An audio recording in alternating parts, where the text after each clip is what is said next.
Welcome to my swiftUI for iOS 15 course. This is session 13, and today we're going to learn a very useful technique, which is how to turn an SVG into path in Swift so that we can use it in swiftUI or in Canvas.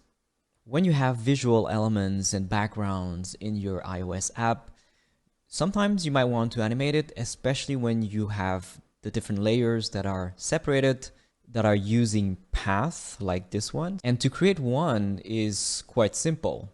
So here we have a blob, and you can start with a circle. And then you press enter.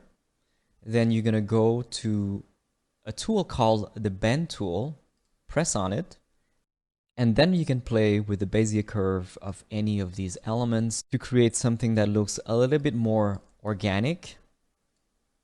So you can do that multiple times, like so. And voila, so you have something that you can definitely use as a background and that can yield very interesting animations. Now, if you don't want to create this from scratch, that's fine. You can use the one that I already prepared for you in the assets page. And here, in order to get the SVG code, just like any design tool, there's always a tool to export to SVG or to copy the SVG. In this case, we're going to right click on it, copy, and then copy as SVG. The SVG code that we copied is not going to work in Swift. So we're going to need to convert that to Swift. First of all, we're going to paste that code in the first field and then click on the button that says convert to swiftUI shape. And there you go. So now we're going to copy the entire thing, and then we're going to go to Xcode. Then we're going to create a new swiftUI file, so Command N, and we're going to name this one blob view. Let me resume this, and at the very end of the document, I'm going to paste that code. Notice that it has pretty much the same structure, except that this is a shape now, and it has a function that is creating the path. And so the path is the code of our vector. Instead of SVG code, now it's using Swift code with the path. First of all, you don't need to use Canvas in order to use this. I can just reference the entire shape. But first, let's rename this to blob shape so it's less generic and easier to reference. And I'm going to go to my blob view. And instead of the text, I'm going to reference blob shape, parentheses.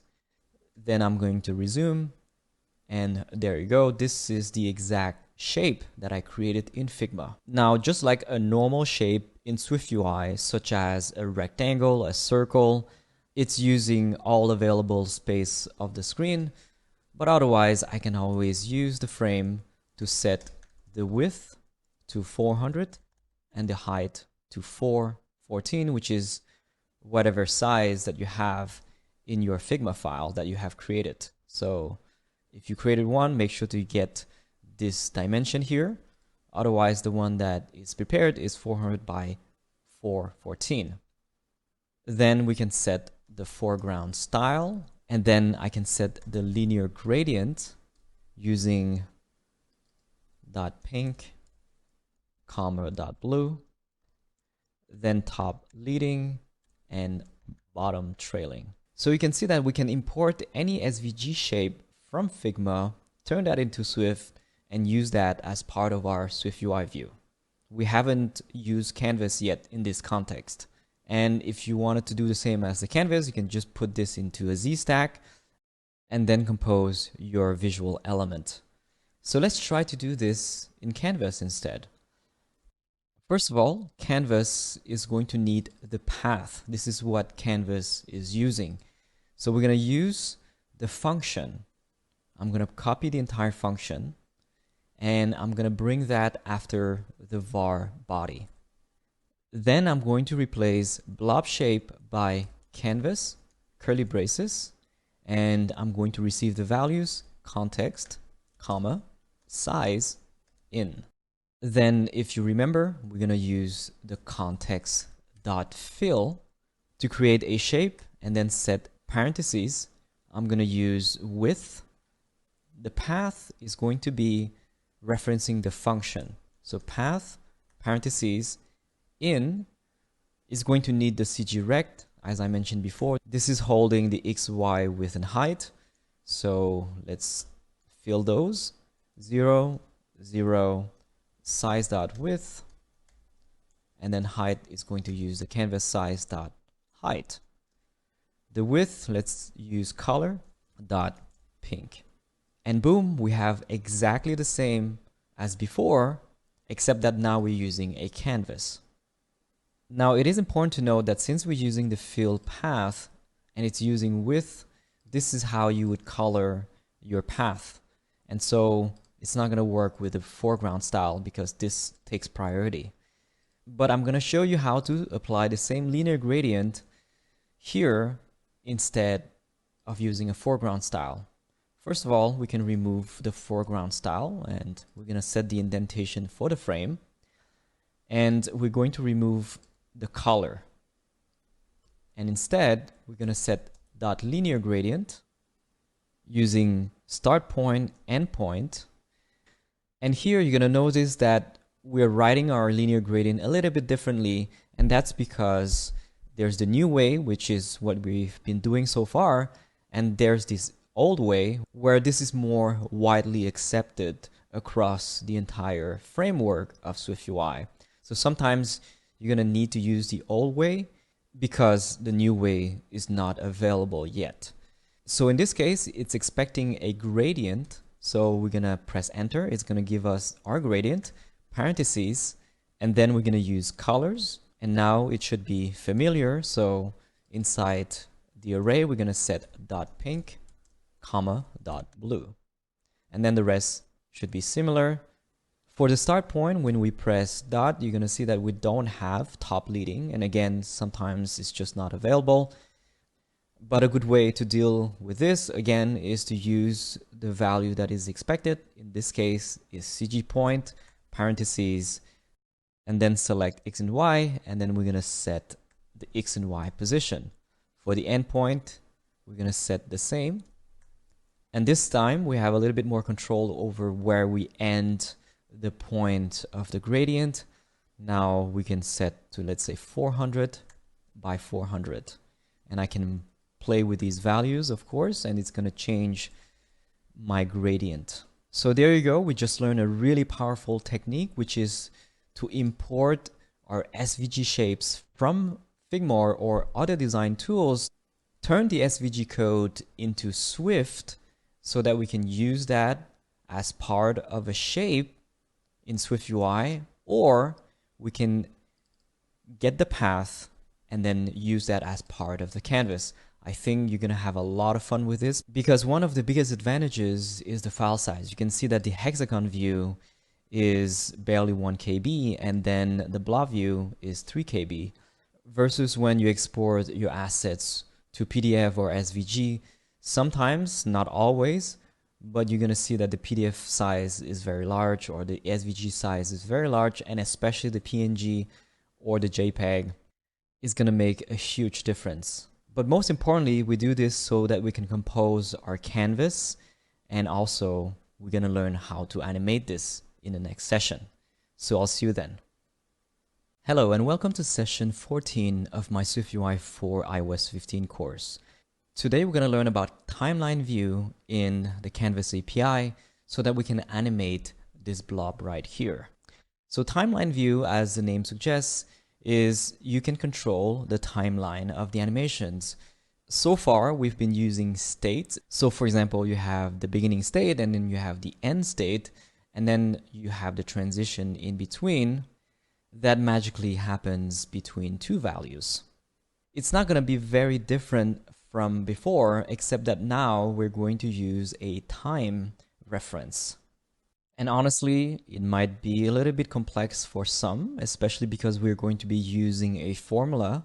So brace yourselves, but I'm going to do my best to explain every step of the way. And we have our beautiful preview that's going to allow us to play with the values and see the results in real time. First of all, in order to use the timeline view, we're going to embed our canvas. And instead of the container, we're going to set timeline view. As for the value that we receive, it's going to be timeline in. And also we're going to need to set the parentheses for the timeline. So dot, and in this case, we're going to use animation. For those who are curious, you can definitely go and check out the timeline view documentation. It's going to give you some examples. There are just so many ways to achieve the same results. And in this case, we're actually going to follow Apple's sample code. If you haven't already, you should definitely download the developer app from Apple, where you're going to find all the WWDC videos and more.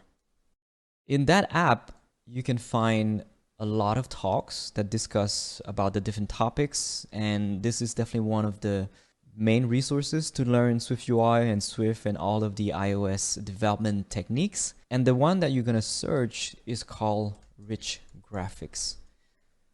So the title is Add Rich Graphics to Your swiftUI app.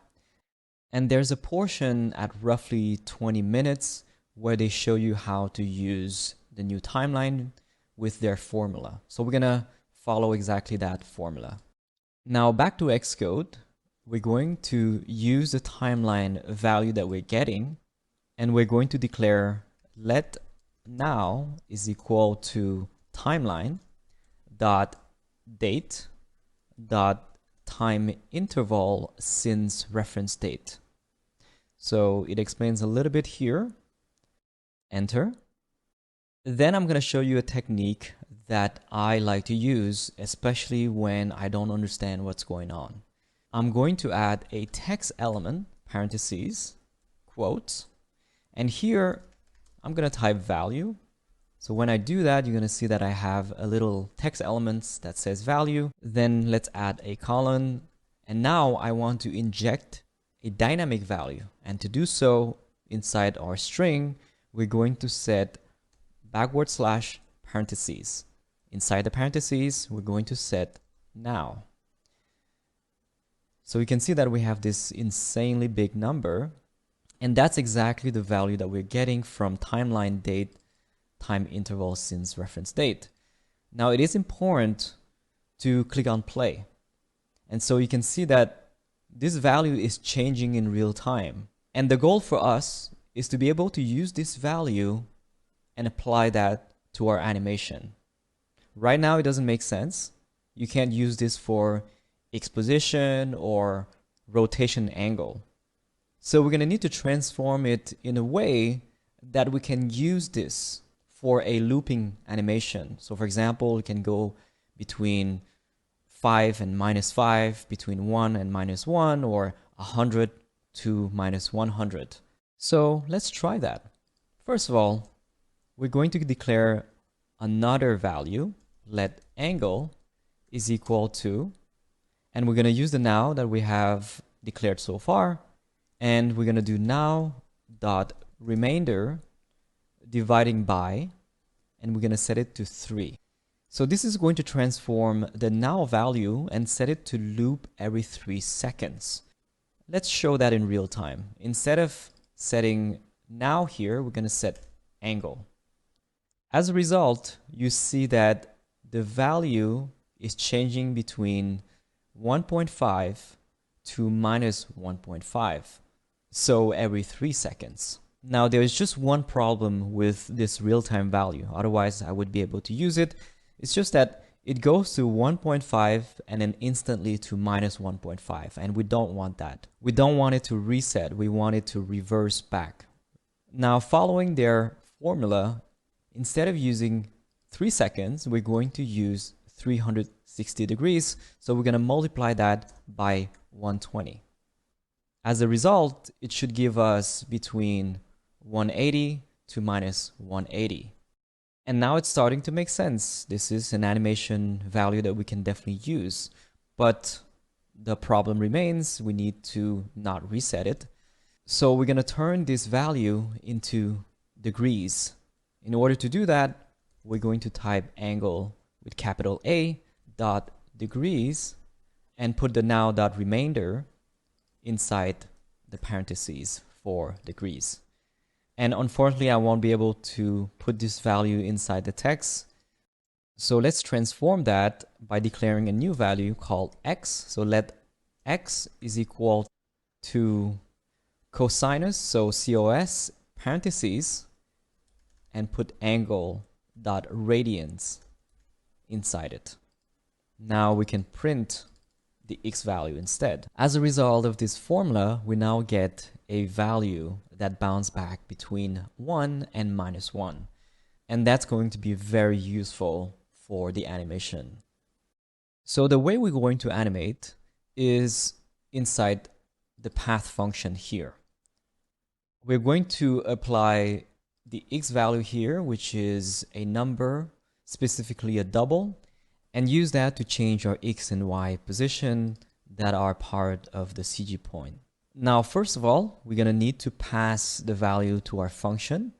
And so right after inrect cgrect, comma, x, colon, is going to be of type double. Then we're going to pass the x value to our path function. And now if you're confused, you can definitely use the suggestion by Xcode and click on fix. Is going to add the comma, x, colon, and then the double value, which is the x that we just declared right here. Now this is where the fun starts. Let me resume this first, and then I'm going to use this x value and I can multiply. So doing star, put x anywhere that I want, any of these values, so the x and the y. So I can just remove this and put this here, and boom, you can see that our blob is moving point by point. And you can definitely play around and put that star x next to any of these values to get some pretty crazy animations. Now, once you're done playing, you can definitely use my sample code from the content and paste that for all the paths. And there you go. We have something that looks a little bit like this, which is really fun. And again, all I needed to do was to apply the x at the right places. And the other thing I can play with is the multiplier that is 120. For example, I can set it to 60. And now you can see that I have something that is a little bit slower. It doesn't exceed the canvas size itself. And I can also decide to remove the text to make it more focused on the blob.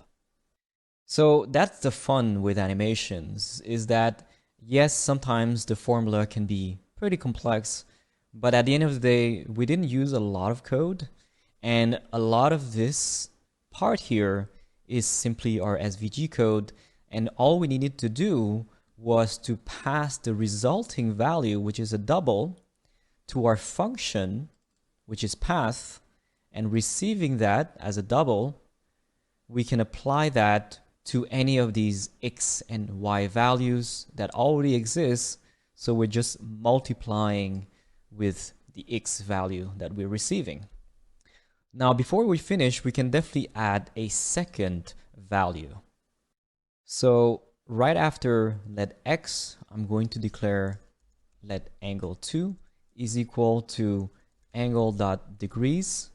Now dot remainder divided by, let's say, 6 this time, and right after the first parentheses multiplied by 10.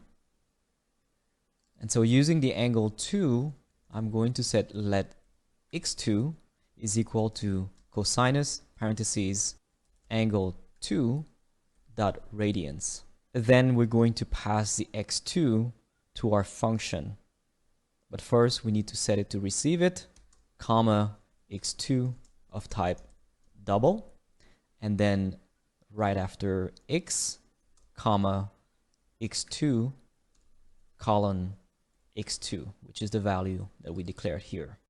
Then we have a new value to play with that we can definitely apply elsewhere to get even cooler results. And the cool thing here is that it has a different timing, meaning that it doesn't have to respect the same schedule. So likewise, I was able to play around and I have my own sample code that you can copy. And so I'm going to apply and replace right here. And now you can see that the blob is even more interesting and that it's moving in two parts thanks to my second value. So I hope you found this as fascinating as I did. And of course, you can play with your own shapes, your own path values and X and Y to create your own animations that look really, really good that you can use as a background. And most importantly, the benefits of using animation in Canvas is that this is very inexpensive in terms of performance. So in the next session, I want to show you how to use the onAppear modifier so that we can apply some more animations. It doesn't have to be part of Canvas, but I think it's going to make it even more interesting. So I'll see you in the next session. Hi, and welcome to session 15 of my swiftUI for iOS 15 course. Today we're going to learn about the onAppear modifier and also the with animation for state changes. Now in this example, we managed to animate our blob using the timeline inside our canvas. But now we're going to add a rotation animation on this at the same time by using a state change, but also by controlling the animation timing. First of all, we're going to create a new state at the beginning of our view. So at state var appear is equal to false by default. Then we're going to apply a state change to true when this view appears. And to do that, we're going to add a modifier onAppear, and this can be applied to any view that you expect to appear in your screen. So right now I'm setting it on the timeline view, but I could have set it on the canvas as well. Instead of the placeholder, we're going to set appear is equal to true. Now that we have our state change, we can definitely use one of the effects. If you don't know all of the lists, you can go to your library, and here the second tab we have modifiers, and you're gonna have the effects here where you can change the brightness, the blur, the blend mode, a lot of things for your animations. And in this case, it's going to be a simple rotation. So here you have the code sample. It's simply going to be dot rotation effect. And this is using the angle. We have done that before. You can simply set dot degrees. Then we can apply a rotation change. For example, I can set it to 15 for now, resume, and this should rotate it. So I can change it again. It's going to rotate again. But this time I want to apply my state change. So I can say appear question mark. If yes, 360, otherwise 30. Now let me resume this and play. So it's pretty instant. It's not going to do anything at all. And that's because we don't have a transition when our state changes. So if you've done swiftUI 1 and 2, you're kind of used to the animation modifier. But what I realized is that over time, it's not the most effective way to do animations in swiftUI. In fact, if you set the animation, you're going to see that it's going to tell you that it's deprecated in iOS 15, and it tells you to use with animation instead. So I'm going to show you the new technique. It's actually a lot easier to manage moving forward. So when there's a state change, you're going to wrap that inside with animation and then put the curly braces, then put your state inside the curly braces. So when you do that, you're going to see that it's rotating every time that I change the code. It's going to reset the preview and therefore reset the animation, because every time that your view appears, then it does the state change, then we're applying with animation to that state change, and we apply the values for the rotation effect. In fact, we're going to change from 30 to 0, and there you go. Next, I want to show you how to control the timing of your animation. So with animation, we have parentheses. Inside the parentheses, we're going to set dot. And this is where you can set the animation timing. If you've done animations before, you should be pretty familiar with linear, ease in, ease out, ease in out. So these will have the momentum. It's going to be slower at the beginning or at the end or both. And then the spring, which allows you to set it to bounce back. But in this case, we're going to use linear. And with linear, just like with ease in, you can also set the duration. Let's select the one that says linear duration, and we're going to set it to 10 seconds. Now you can see that it's rotating at the same time that it's doing the timeline animation, but it's going to stop after 10 seconds, which is why you might want to set it to loop. And to do that, we can just add a new property called .repeat. And here we have two options. One is repeat count. So you have the number of times that you want the animation to repeat, or you can set it to repeat forever. And also you have the option to auto reverse, which is bouncing back and forth so that it doesn't restart. Now we're going to select repeat forever, auto reverse, and we're going to set that to true. So once you have that, then it's going to rotate forever. You can make it slower by setting it to duration 20. And there you go. Another thing you can do is to add a delay, for example. Let's say you want to wait 1 second first, and then it's going to start to animate. But in this case, I don't need it. I'm going to put it back. And let's use this blob view inside our account view. Next to the second background with the hexagon view, I'm going to set the indentation here, add a new background modifier, set my indentation. I'm going to set blob view, parentheses, and now I have my blob. If I click on play, then I have my beautiful animation in the background.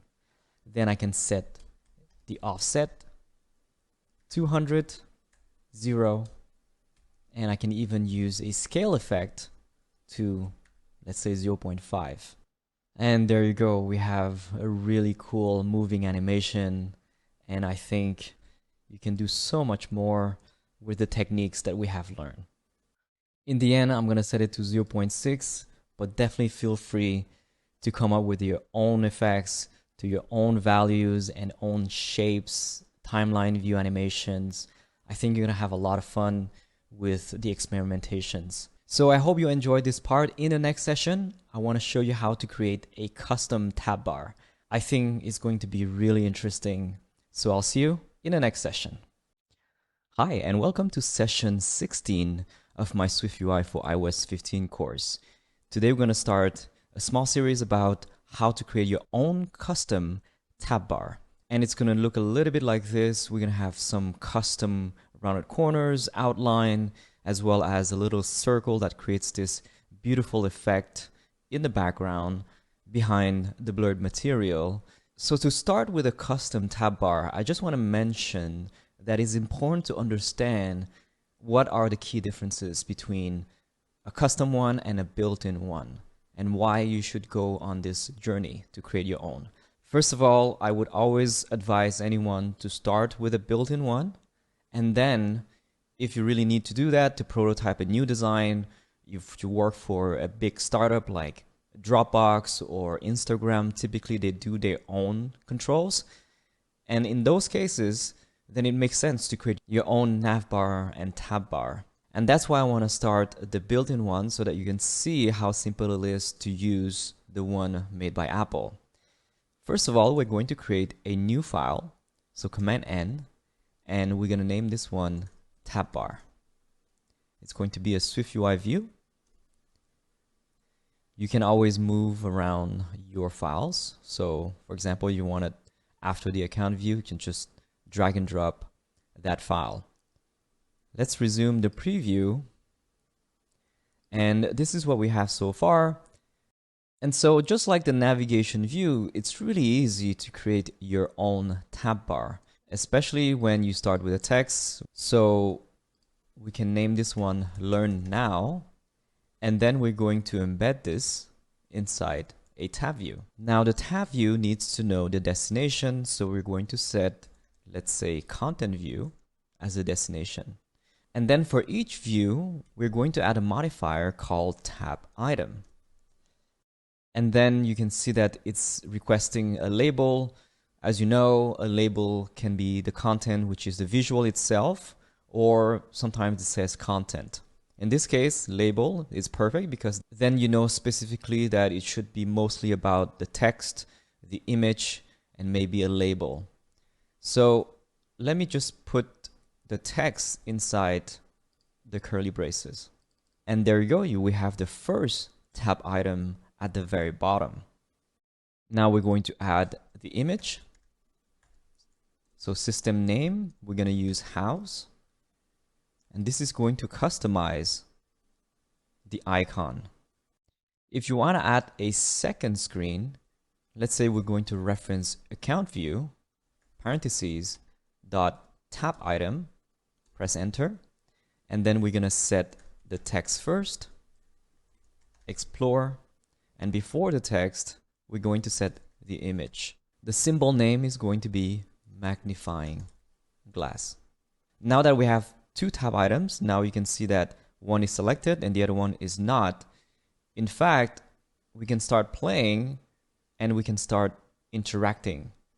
So here it's going to go to my account view, and Learn Now is going to go to my content view as I have it set up. Now a couple notes. First, you don't really see the background or the border of the tab bar until you actually scroll, and it uses a material sheet. The second is the icon that you have here, even though that is not fill, by default, the platform is going to set to fill or outline. So for example, on the Mac, it's going to set to outline, and on iOS, it's going to set to fill. So you don't need to specify that here.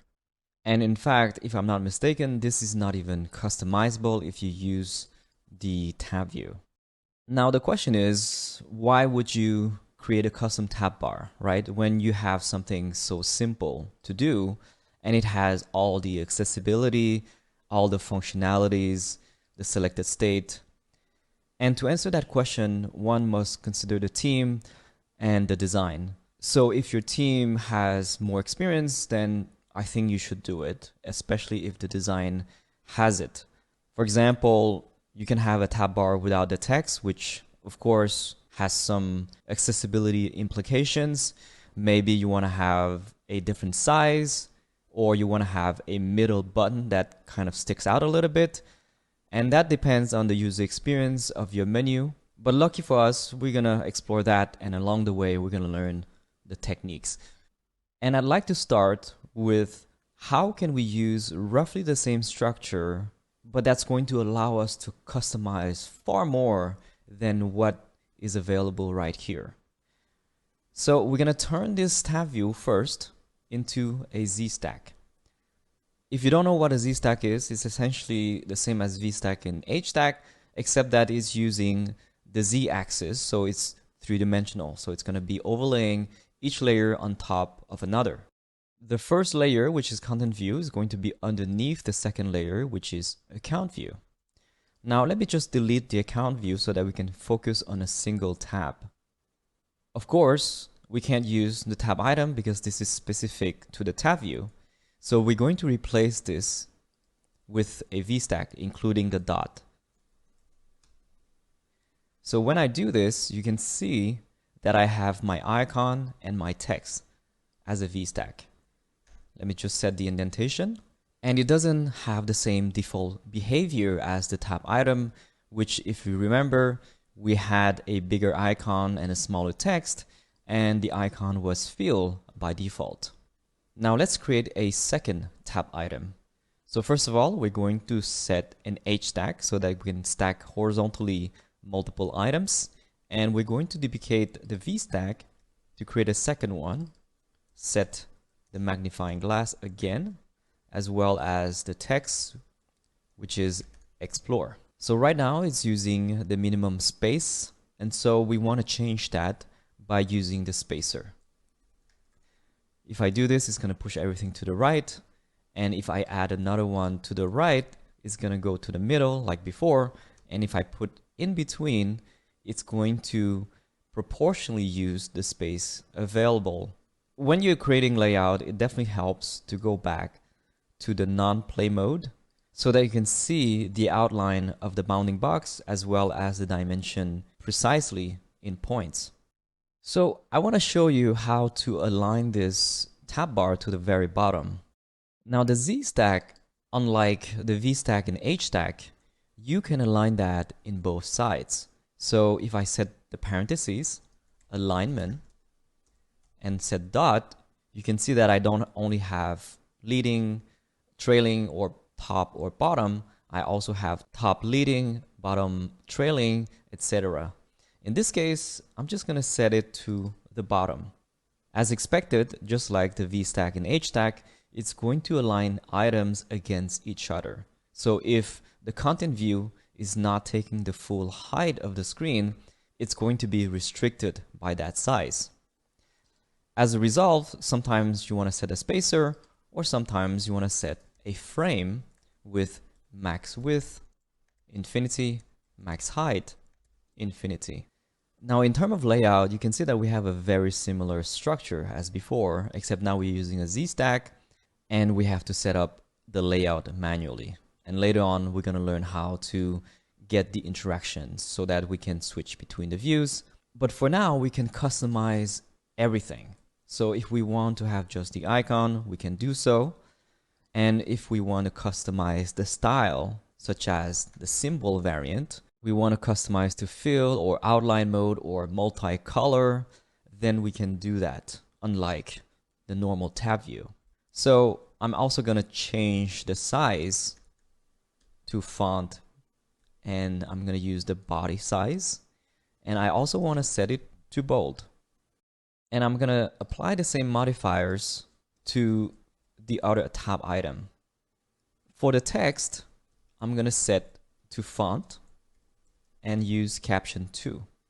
So this is roughly the size of the text that you see generally in most tab bars, but at least we have control over it.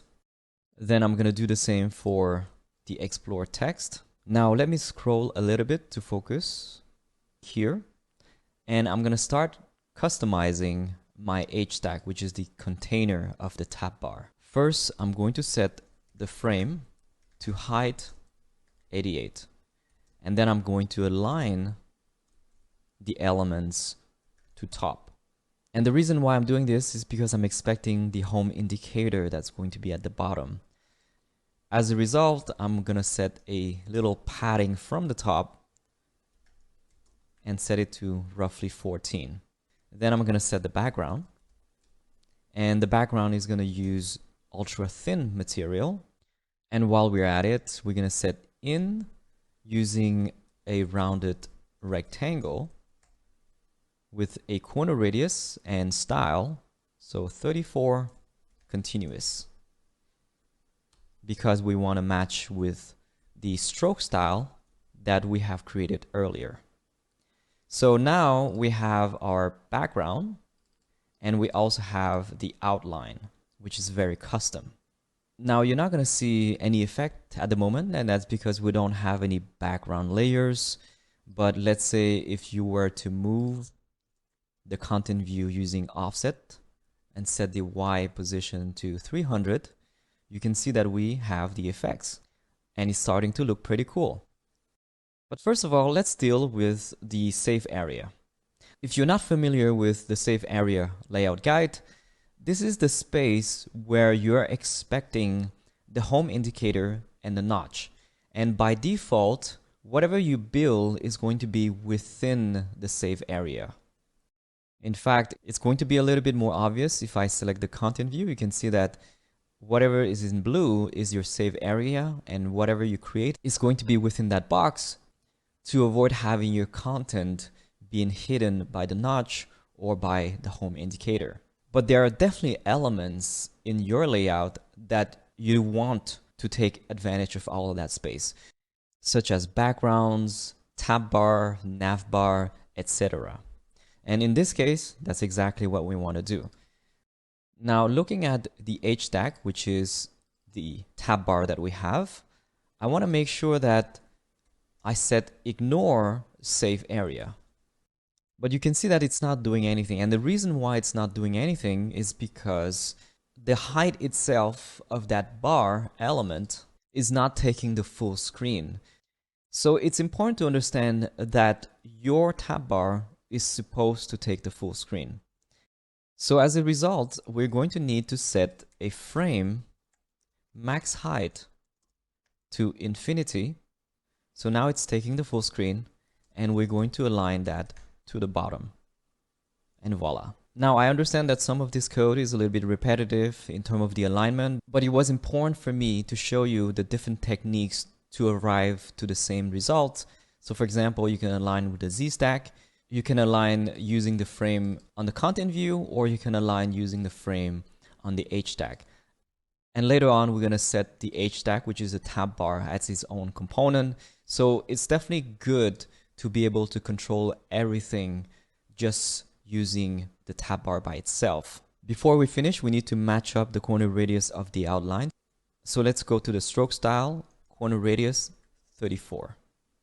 Another thing that is really important to understand is that your SF symbol sometimes is going to have different sizes, which is going to make your stack to be inconsistent against each other. So just like in the design tool, whenever you deal with icons, you want to set a frame that is consistent. Right now, the house is 26 by 21 and the Explorer is 21 by 19.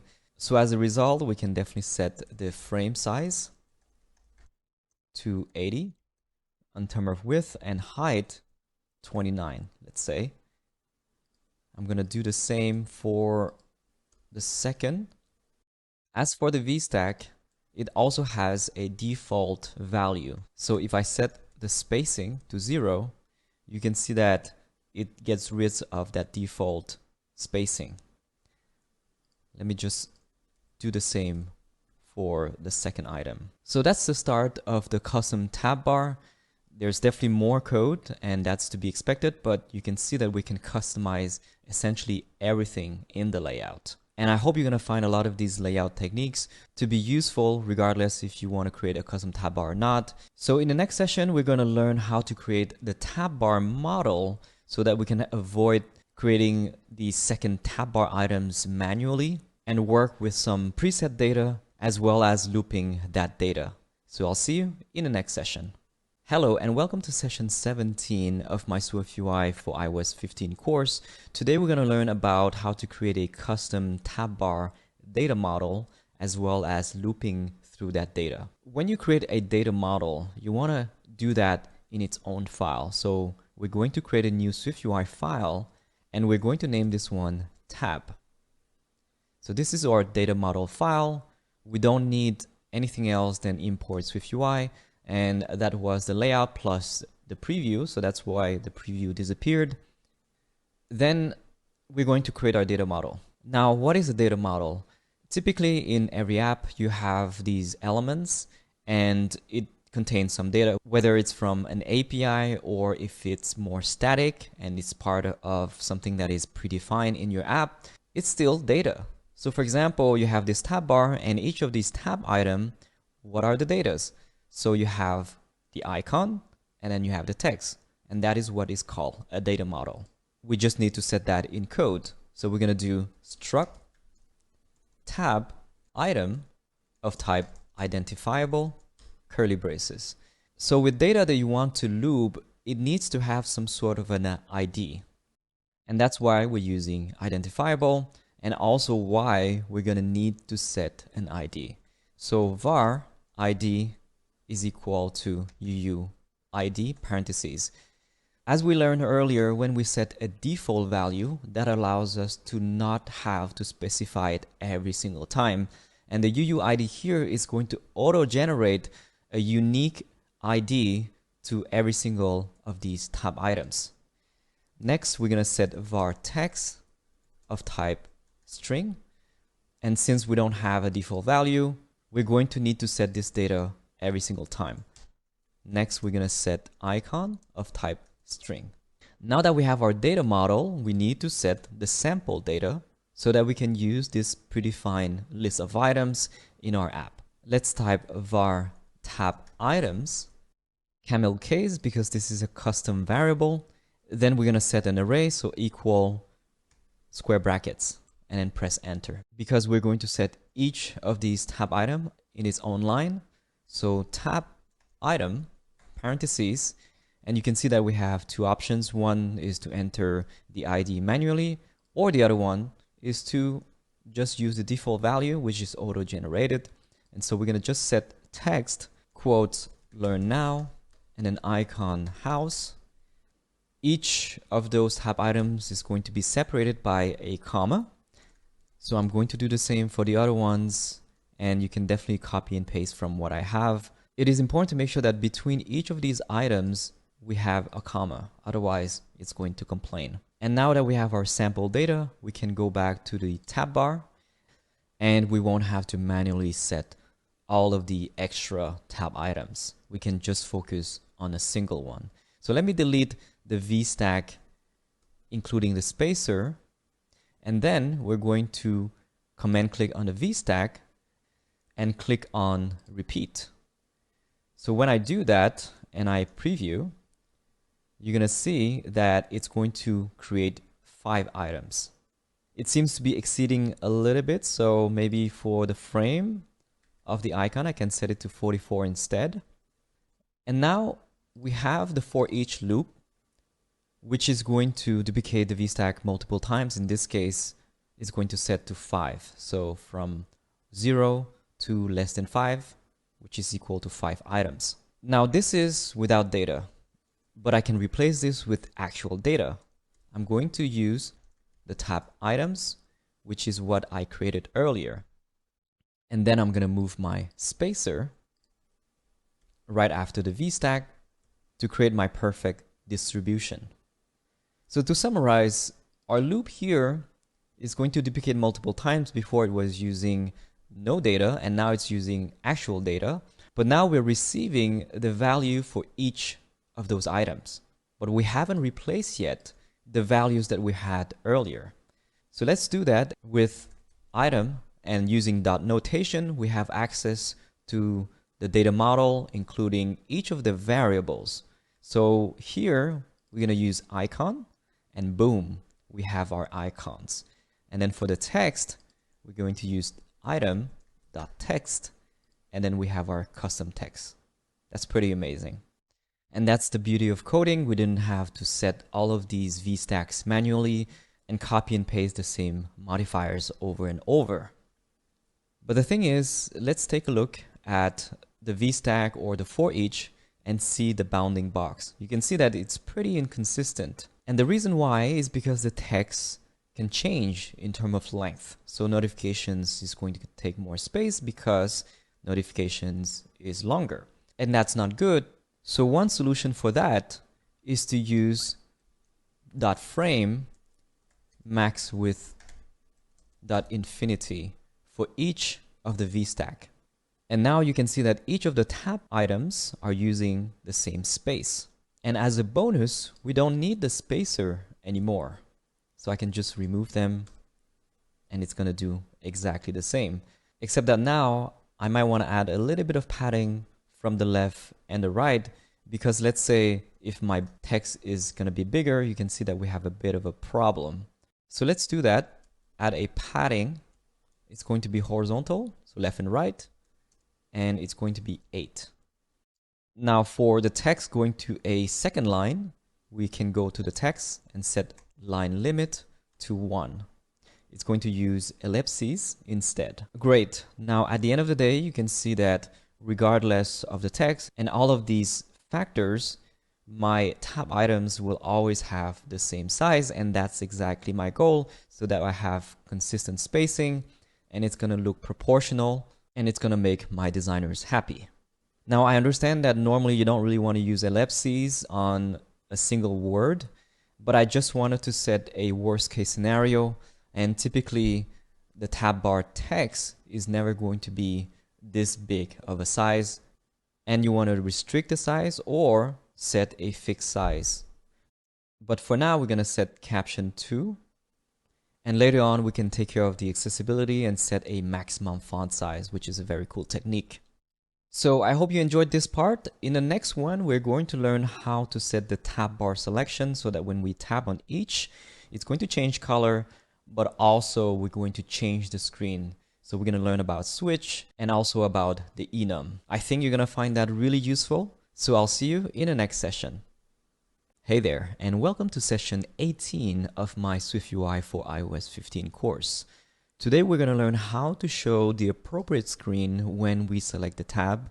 We're going to change the color when it's selected. So we're going to learn how to use enum, and then we're going to learn how to use the switch. So based on the selected tab, it's going to show the appropriate screen.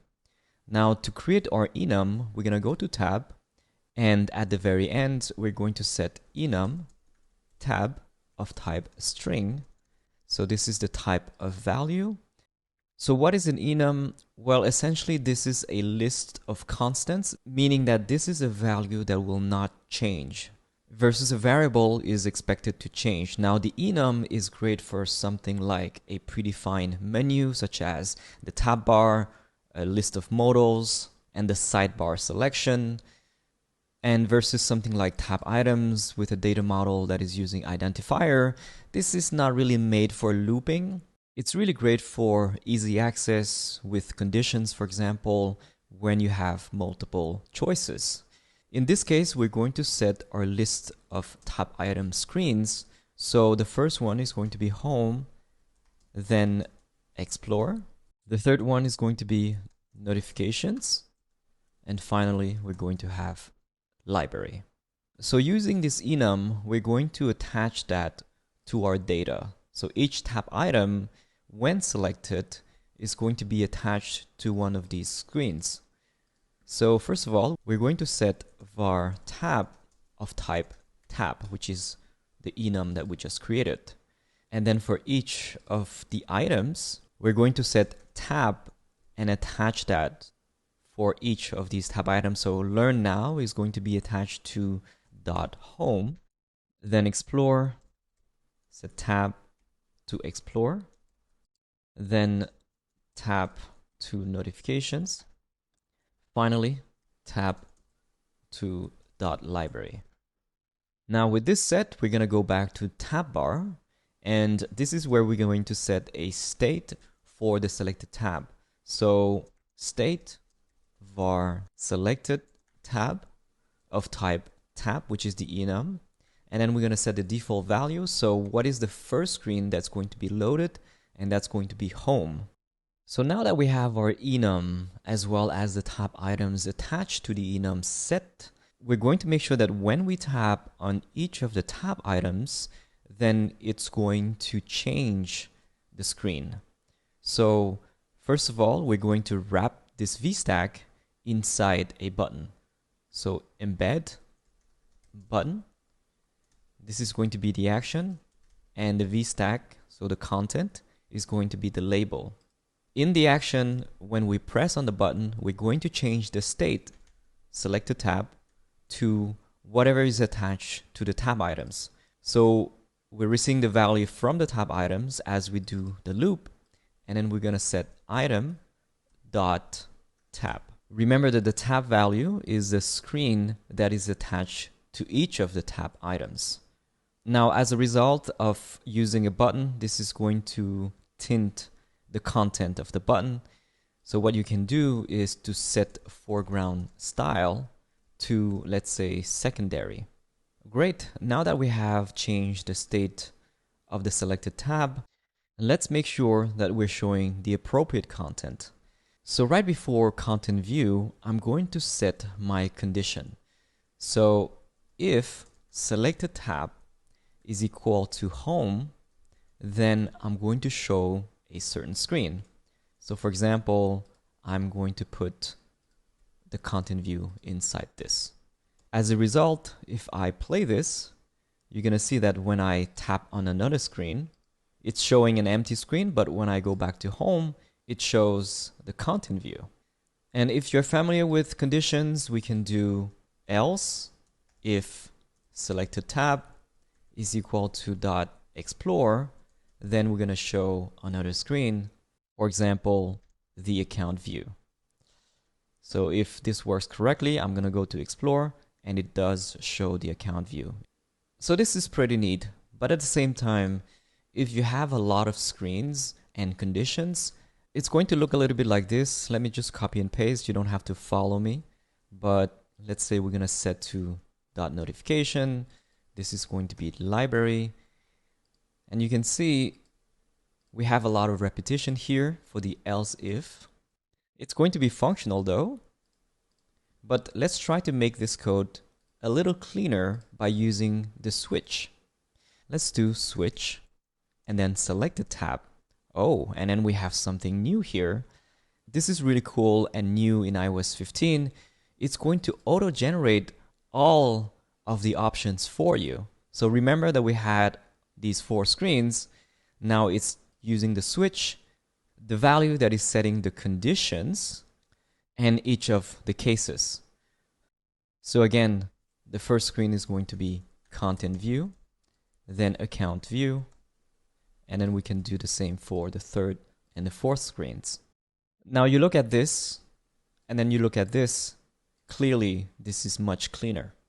But on top of that, swiftUI auto-generates the cases for you, which is super easy to set this up instead of setting all of these manually. Now, what about the modifiers? Let's say we want to use the modifier on every single screen. To do that, we're going to need to wrap all of the switch inside a group. So we're going to put the switch inside the group, and the group is what is going to inherit the modifiers, like so. Maybe we don't want the offset on every single screen, but only on the content view. And since we're using the switch now, we can remove the conditions using the if statement. Awesome. And now I'm just going to remove the offset because I don't really need that. I was just testing the effects on the tab bar, and I'm going to test my tab bar as well, so you can see that it's working perfectly. And finally, I want to set a selected state style for each of these tab bar items. So we're going to go to the foreground style of the button, and we're going to set the condition selected tab is equal to the current item.tab from our loop. So remember that for each of these, meaning that whatever is selected, if it's equal to the one that is part of the list, then I'm going to show question mark dot primary, otherwise dot secondary. And voila, when it's active, it becomes primary, otherwise it's secondary. So that's how you set the tab bar selection for your custom tab bar by using enum as well as the switch. And I think those, regardless if you're creating a custom tab bar or not, are really useful techniques for your journey to learning iOS development and coding in general. Now in the next session, we're going to set the animation. So we're going to add this really nice circle effect in the background of the material, as well as this line that is going to animate when we select an item in the tab bar. So I hope to see you in the next session. Welcome to session 19 of my swiftUI for iOS 15 course. This is where we're going to learn how to set up a very custom tab bar animation with the little circle in the background, as well as the line that is going to switch back and forth between the tab items. First of all, let's set up the style. We're going to set a circle right behind the material. So we're going to go to the background modifier, and right after that, we're going to set another background modifier, then set a circle parentheses. Now we're going to add a color. Right after circle, we're going to set fill dot pink. If we want to control the size of the circle, we're going to set the frame width to 80. So this is the part where we're going to try to put the circle behind each of the tab items. Now, because this is specifically behind the material, we can't just use a background modifier to the VStack. That would be very easy.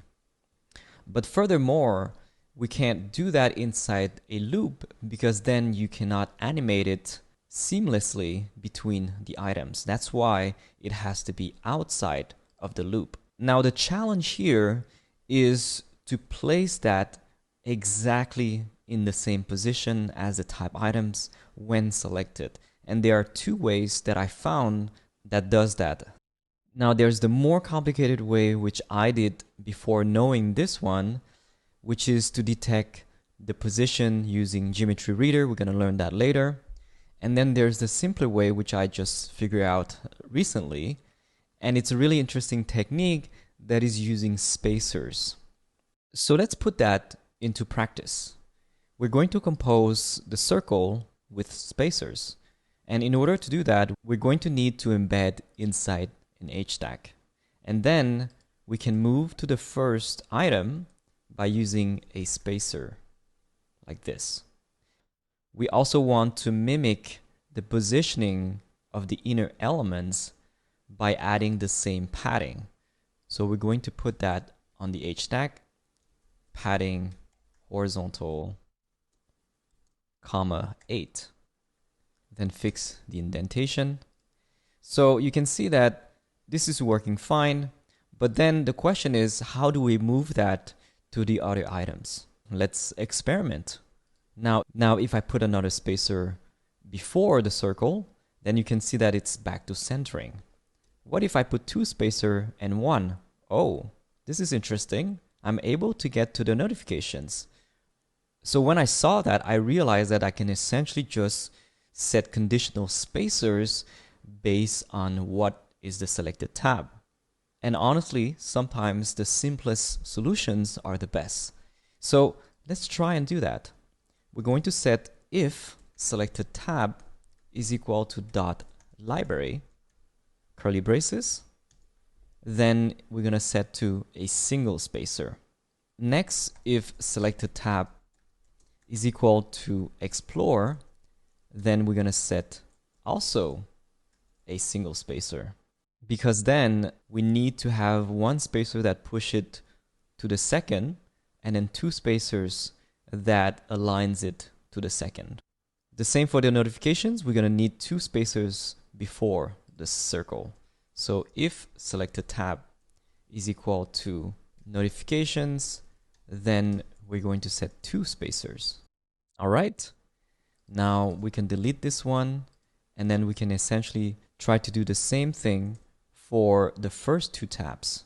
So if selected tab is equal to home, curly braces, we're going to have a single spacer.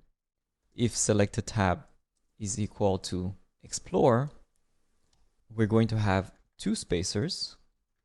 As you can see, explore needs 2 spacers plus 1 spacer on the left. And then finally, if selected tab is equal to notifications, then we're going to set a single spacer. Now I realize this is a little bit repetitive, but at the same time, for what we're trying to do versus the complexity of detecting the position, updating an array, this is actually easier to read. And then we learn how to use spacer to align elements. So I think that's a win-win. So let's put this logic in practice. When I have learn now selected, the only condition that kicks in is this one, meaning that we have a spacer that push the whole thing to the left. When I have explore, then we have 2 that are kicking in. So we have this one that sets a single spacer on the left, and then we have this one that sets 2 spacer in the right. As a result, when I click on explore, you can see that it's going to the second one, and then notification goes to the third one, library goes to the fourth. That's pretty interesting and fun at the same time. But most importantly, we can animate this, and we're gonna go to the button action. So the button here, the first curly braces, When we set the state change, we can wrap this inside with animation and curly braces. Then we put the state change inside and voila, it does animate, which is really cool. We can even make it bounce back by setting parentheses dot spring. We're going to use the response and we're going to set a 0.3. So the first value is how fast it is at the beginning, and then the damping is how fast it is at the end. We're going to set 0.7. For the blend duration, we don't need it, and you can definitely play with the values, but you can see that we have some bounce back. We can make it more elastic, for example, by setting less damping, so 0.5. You can see that it bounced a little bit more. Now, it is important to note that when you use spring, the further the distance, the more it's going to bounce back. So you can see that from here to here, it has more velocity. From here to here, it has less. Let me put it back to 0.7. And the other thing we're going to change is the color, just like in the design. In order to do that, we're going to go to the tab, and then we're going to add a new variable to our data model, which is called color of type color. Because we're using the type color, we can set comma, color, and then dot using teal or one of the preset colors. So the first one is going to be teal, and then color, the second one is going to be blue. The third one is going to be red. The fourth, pink. Perfect. With this, we're going to go back to tab bar and we're going to set our state for the color. So state var color of type color is equal to dot teal by default, which is the color of the home. Then when we press on the button, so in the button action, we're going to change not only the selected tab, but also the color. So color is equal to item.color. Then using the state color, we're going to change the color of the circle. So just put color. Resume this and we have our color, and it's also transitioning beautifully. Now, what about the line here? Well, we're going to use exactly the same technique, except that instead of using a background, we're going to use an overlay. And we can just copy the same code, including the background modifier and the parentheses, paste that, then this time we're going to use overlay. Now you can see that the overlay goes above the material sheet versus the background is in the back. And we're going to use the same system of spacers, but we're going to change the circle itself. So let's start with a rectangle. Then we can color that by using fill and using the color state. We'll set the frame size, width 28, height 5. We're going to set rounded corners by using corner radius of 3. Then we want to make sure that this is roughly the same size as the circle so that the container is consistent with each other. As a result, I'm going to set a frame with a width of 80. And maybe to make it a little bit more centered, we can set it to 88 as well as 88. It was kind of hard to see the circle in the background, which is why we had to fix that. But thanks to the line, I can easily see how it's centering with the icon.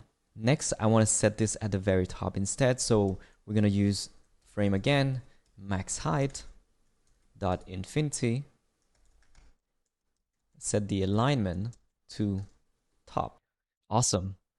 Let's give it a test. So I select explore and boom, we have the beautiful animation with the line and perfectly synchronized with the circle. One last thing that we can do since we have a circle in the background is to use blending mode so that it looks a little bit more like what we have in the design. I'm going to go to the button, and here where it says foreground style, I'm going to add a new modifier called blend mode. Selected tab is equal to item.tab question mark. Then I'm going to set overlay if selected, otherwise dot normal. Thanks to this, the color blends a little bit better. Now you can see that the effects on the tab bar are very custom, and you can customize the design any way you wish, including the shape of the circle in the background, the colors, as well as the line, how thick you want that to be, the icon, the text. And that's the beauty of creating a custom tab bar, is that you can essentially do anything you want with it. And we managed to get the same functionalities as well. Now, you might have noticed that this is not adaptive yet because we've been using a manual width for the container of the circle and the line. So in the next session, I want to show you how to detect the size of each tab item by using Geometry Reader, but also how to store that value and pass that to a state and then update our views. I think you're going to love that technique, so I hope to see you in the next session. Hi, and welcome back. This is session 20 of my swiftUI for iOS 15 course. Today we're going to learn about Geometry Reader and Preference Key. Now, the reason why we're doing that is because we want to make sure that our tab bar is adaptive, specifically the selected state. Now, I'm going to rotate this, and you need to make sure to not be in play mode. So when you do that, you're going to set to the landscape mode. And you can see that it's not perfectly aligned with the items. And the reason for that is because we have a manual width for the circle and the line containers. To fix that, we need to detect the size of the tab bar items. So if I go here to for each, you can see that this is roughly the size and it changes based on the size of the screen. Now, Geometry Reader is perfect for that. It allows you to detect any element within your screen and get the position and the size against the screen or against a specific region of the screen. But most importantly, this is going to update in real time, meaning that if you're changing the size of the screen on the iPad when you're in split view, or when you switch between portrait and landscape modes, then the values within Geometry Reader are going to update in real time. Now, while it's not needed to have taken my previous courses, I did show different ways to use Geometry Reader. Specifically, for example, you want to know the size of the screen and you want to change the layout, or when you scroll down and you want to animate, it's really useful for that. We'll definitely learn some of these techniques later on, but today we want to be able to detect the size of the tab item. And I think you're going to find it interesting the way we're going to use it. So one of the difficult things about using Geometry Reader is that, let's say you want to wrap the button inside a Geometry Reader, then sometimes you have to set the frame and all that stuff. So a solution for that is to use a modifier such as overlay. And inside the overlay, we're going to set Geometry Reader, curly braces, and then we're going to receive the proxy value in. So by doing this here, I'm going to be able to detect the size of the button itself because the overlay takes the same size as the element. And the overlay does not get in the way of the layout. So let's see what kind of values that we're getting from the proxy of the Geometry Reader. Again, my favorite way to test is to add a text element, quotes, then /, parentheses, proxy.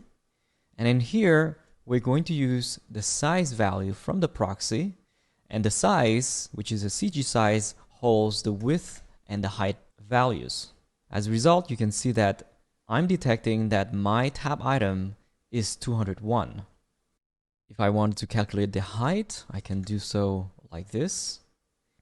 And if I want to get the positioning, I would use the frame value, but I want to stick to the width, and I want to be able to use that width for the circle and the line. So if I option click the width is a CG float, I'm going to store that inside a state. So at the very top, we're going to set state var tab item width of type CG float and set it to 0 by default. Now we're going to try to go back to our Geometry Reader Then we're going to set tab item width is equal to proxy.size.width. But the thing is, it's not going to work. It's going to give us an error. And because we're inside the geometry reader, this code here won't work. Let me just comment it for now. The solution is to try to store in a preference key. And that's going to allow us to pass values between views. Now let's store the preference key in the tab file. And right after enum, we're going to set struct tab preference key of type preference key, curly braces. And here we can just make use of the auto-completion. Let's just type default value. And so we need to know what is the value type. In this case, as we've learned, is a CG float. We can set a default of 0. Then we're going to use the reduce function and just auto-complete it. It's going to set the value types automatically based on what we have set earlier. And then we just need to update the value. So value is equal to next value, parentheses. Great. Now that we have this set up, we can go back to tab bar. Let me just toggle the left navigator. We don't need the text element anymore because that allows us to test. We can resume this. Just make sure that our code is okay. And then here we're going to use a modifier called preference. This is going to allow us to update the preference key.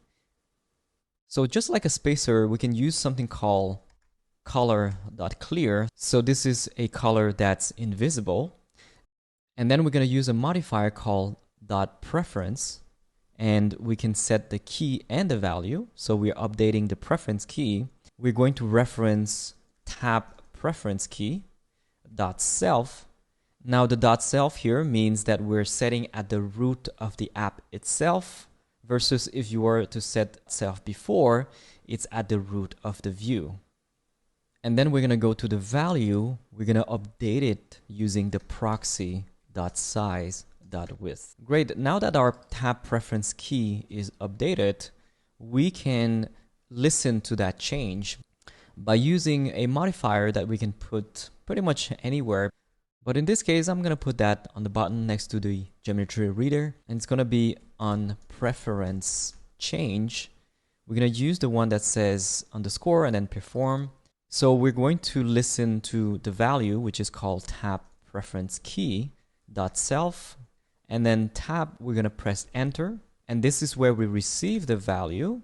And then from here we can do what we wanted to do earlier, which is to update the state. So let me just cut this code, then paste it here. So this is the state that I set earlier, and instead of using the proxy, we're going to use the value that we receive, because the proxy is only available within the geometry reader. So let me set that to value. Now to summarize, we're setting the geometry reader inside an overlay so that it doesn't affect our layout. We're getting the proxy, but we want to make sure that this proxy is passed to the state. And the only way to do that is to set a preference key and update that by using a modifier called .preference. And since we don't want to show it in any fashion, we're setting a color.clear. Then we update the preference key using the proxy.size.width. Now, as the preference key updates, we can listen to the changes by using onPreferenceChange. Then we receive the updated value, and with that new value, we're going to update our state. All right, so let's apply that new value. We're going to go to the overlay and the background, and we're going to update what we put manually 88. We're going to set it to tab item width instead. And I'm going to do the same here for the rectangle. And there we go. It's perfect because we have the same size as the tab item. And the circle will center, and the same as the line. Now remember when I mentioned that there's a second technique for aligning the selected state for the tab bar? Instead of using the spacers, we can essentially use this technique, which is using the preference key, and then instead of detecting the size, we can detect the position by using frame, store that into the preference key, and then pass that in a bunch of states. And finally, using the position, you can apply to the circle. So for those who are curious about doing that, you can definitely check the source code for the final app. But otherwise, this works just the same, and it's simpler. Now, before we finish, let's organize our file a little bit before we do the project structure. So we have the H stack, which is the entire tab bar, and we can put for each as a local component. So let's just select all of that, cut. We're gonna name this buttons, and we're gonna go to body, double click on the curly braces to see where we end.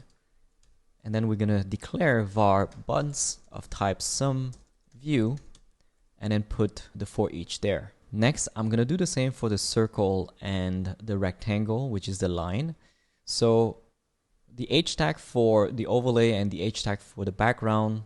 Let's start with the background.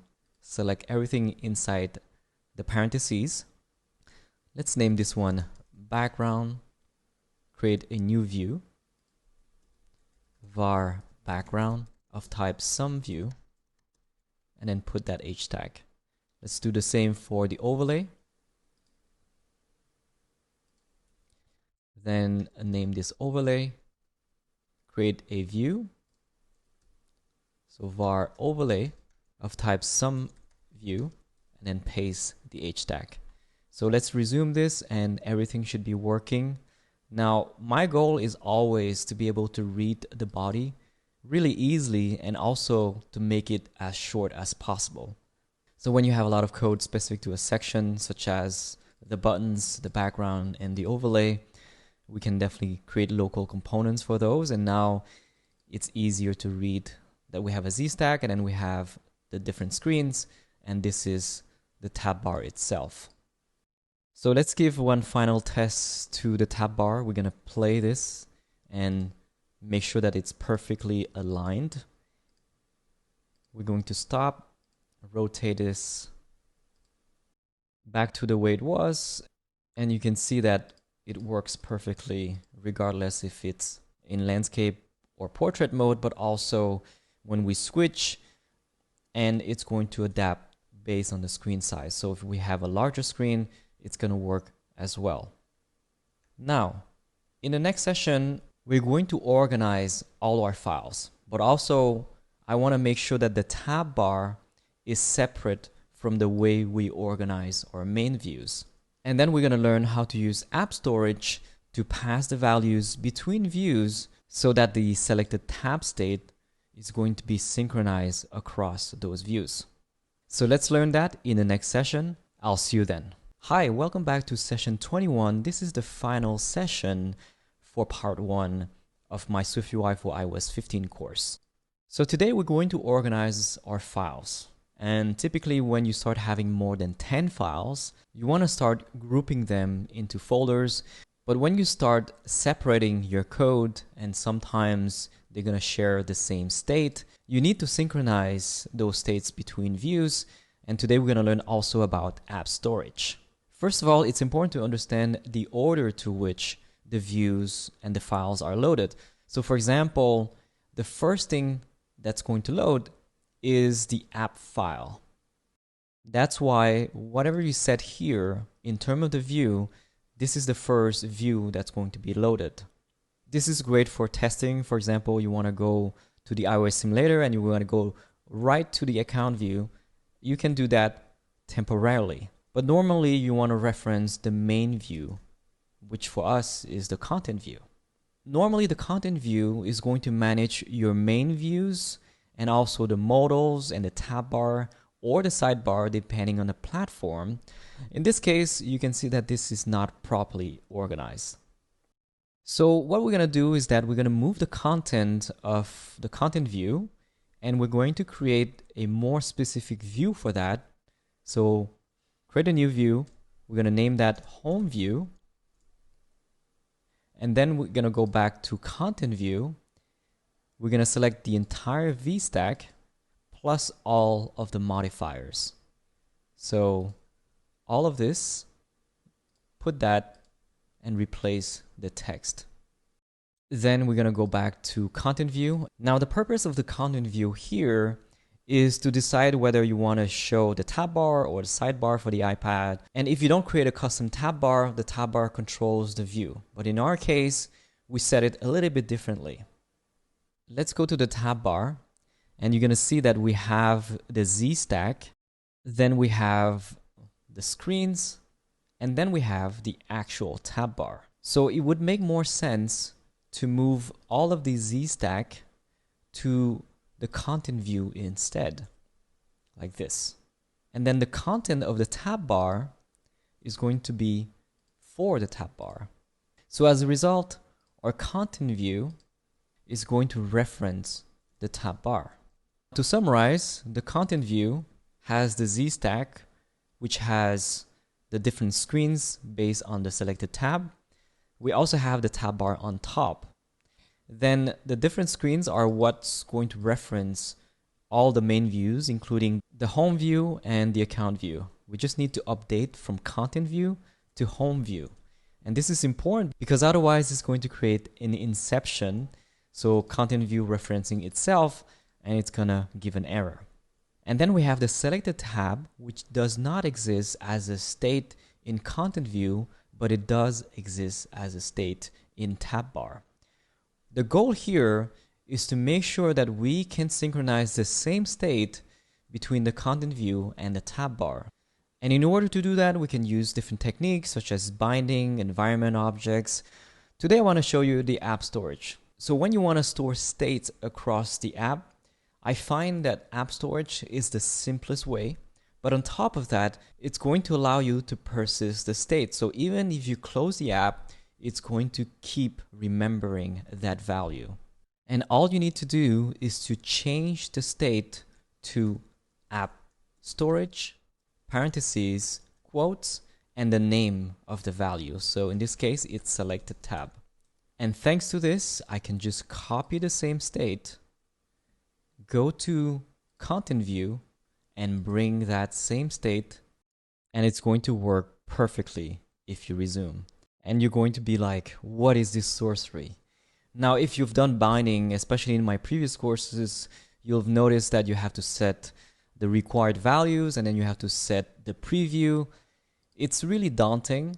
And then if you're using environment objects, you have to set the data, but also you have to pass that data across your app inside the app file. And this is why I love using app storage, because it's so simple to set up. And on top of that, if you build the app in the iOS simulator, you'll see that it remembers the selected tab, even if you close the app. So for example, if I close the app, I go back, it remembers Explore. I'm going to do the same with notifications. Close the app, go back, it remembers. And this is perfect because that's how most iOS apps behave. So if you know me, you know that I love simplicity, and especially when the code change is so minimal. So all we needed to do was to set from state to app storage and the name of the value that you want to store persistently. And then we reference the same app storage in another view, including the tab bar. Now we just need to make sure that anytime that we reference the content view, so here in the account view, we reference content view a couple of times. We're going to need to change that to home view.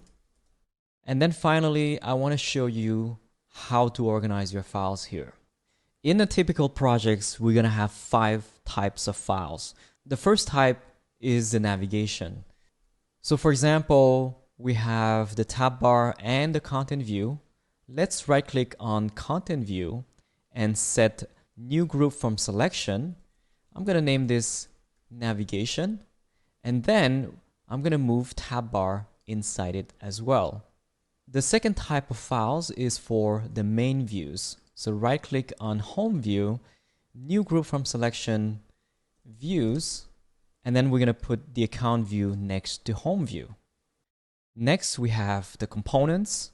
So hexagon view and blob view are going to be part of that.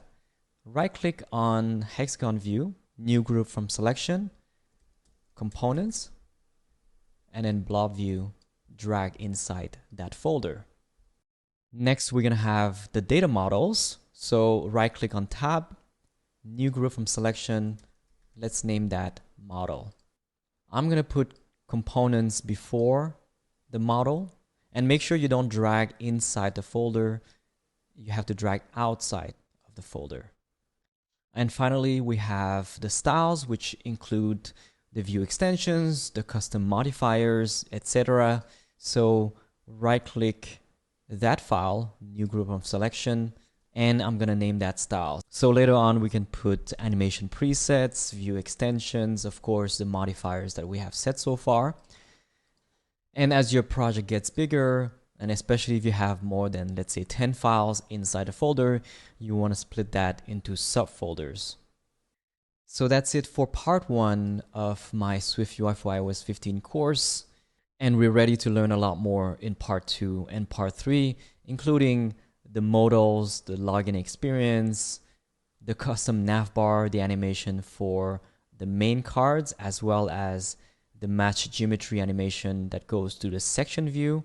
There are going to be a ton of techniques that I'm going to teach you, and I hope you're excited to learn all of them. So I'll see you in part 2 of the course. Hi, and welcome to part 2 of my swiftUI for iOS 15 course. This is Meng. I'm from Design Plus Code. In part 1, we learned a lot about the foundation, the basic layout techniques. We learned how to create a custom tab bar with animation so that we can switch back and forth between the screens. Then we learned a lot about the new SF Symbol 3, how to customize the icons, also how to import SVGs from Figma, turn it into Swift, then use the new canvas so that we can use the timeline animation and animate this beautiful blob in the background. We learned a lot about the new list options in swiftUI 3 and also how to set up the project structure so that we have a solid foundation to build on. In this second part, we're going to take it to the next level. First of all, we're going to learn how to create a custom navbar so that when we scroll, we can animate the title and create this beautiful gradual blur. And then we'll learn how to use the tab view in order to set the pagination horizontally, and then we can animate using parallax as well as some really nice effects. Then we'll learn how to set up a custom transition so that we can go to the detail screen and work with the parallax as well as how to use gesture to come back to the previous screen. As always, there are a lot of steps in between that I don't even mention, and I put a lot of efforts to make sure that each of these steps are progressive, easy to understand, and use the best practices while pushing the envelope and experiment with new techniques that will make your app really stand out. So we have a lot to cover, and we're going to start with the custom navbar today. Back in Xcode, let's focus on the home view. And here we have a simple screen with the featured item card. Even though this is a very custom layout, most screens are going to be scrollable because you will have more content vertically. So if I play this, you can see that this is not scrollable at all. To fix that, we can command click on the VStack, click on embed, and put that into a scroll view. As a result, any layout inside will scroll. Starting with the VStack here, you can see that the background blob is a little bit clipped, and that's because we used offset using a negative Y value. What I intend to do in the future is to reuse this element multiple times, and to simplify my home view layout, I'm going to create a component out of this. First of all, we're going to go to the components folder, right click on it, new file. We're going to name this one using the swiftUI view. It's going to be named featured item, enter. So now I can just go back to the home view and copy everything inside my scroll view including the modifiers as well as the VStack, cut all of that, and then bring that to the featured item. Replace the text. So if you resume, you're going to be able to see exactly the same layout as before. Then we're going to go back to home view and then reference featured item parentheses. Let's resume this. To create a custom navbar, depending on the complexity of your layout, it should be fairly simple. All you need to use essentially is an overlay. And then we can put a text element, then put the title. So it's going to be featured. Now, the reason why we're using an overlay is because when you scroll, you want your navbar to be sticky at the very top. Let's just customize the style for that title. First of all, we're going to use the font large title, and we're going to set .weight bold. Then we'll want to make it align to the left side. So we're going to need to use .frame max width infinity, then set the alignment to leading. Next, we'll want to have some padding from the left to be the same as the padding of the cards as well as the rest of the content. I'm going to set padding leading 20. Let's try to align this to the top, but also add a background underneath. To do that, I'm going to use a Z-stack. So embed in Z-stack, and then right before the text, I'm going to use color.clear. Now the color is the same as the shape, which is going to take the maximum size. In fact, if I set this to blue, you're going to see exactly how much space it's taking. Let's use clear because we're going to add a background using ultra thin material. Now this whole Z-stack is going to be our navbar, and we're going to set a frame so that we can have a limited height to 70. Let me just fix the indentation for the padding as well as for the frame. And then we're going to align the navbar to the very top of the screen by using frame max height to infinity, alignment, top. Let me fix the indentation here. And now you can see that I have a beautiful, simple navbar for the moment that allows me to set it above the content. Obviously, this is just the start because a navbar, you can customize the content, you can have buttons, and then we're going to be able to transition during scroll. But first of all, I want to show you a really cool effect, which is to blur the material.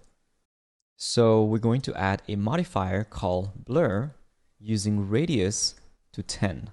And just like that, we were able to create a beautiful gradual blur that you see a lot in the App Store app, but also when you scroll during search. So we have this beautiful gradual blur here. Now, technically, it's not exactly the same effect, but it's pretty close. And unfortunately, Apple has yet to share their exact technique here. All right, now that we have our simple navigation bar, we can create a new file in navigation folder, and new file, we're going to name it navigation bar.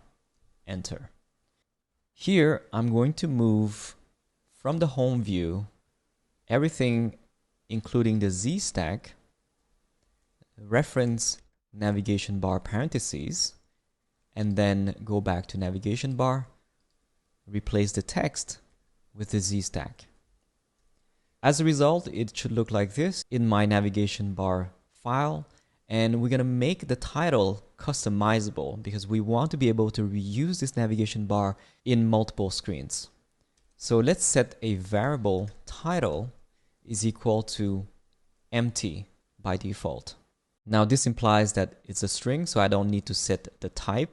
And then using the variable, we're going to replace the hard-coded title with title.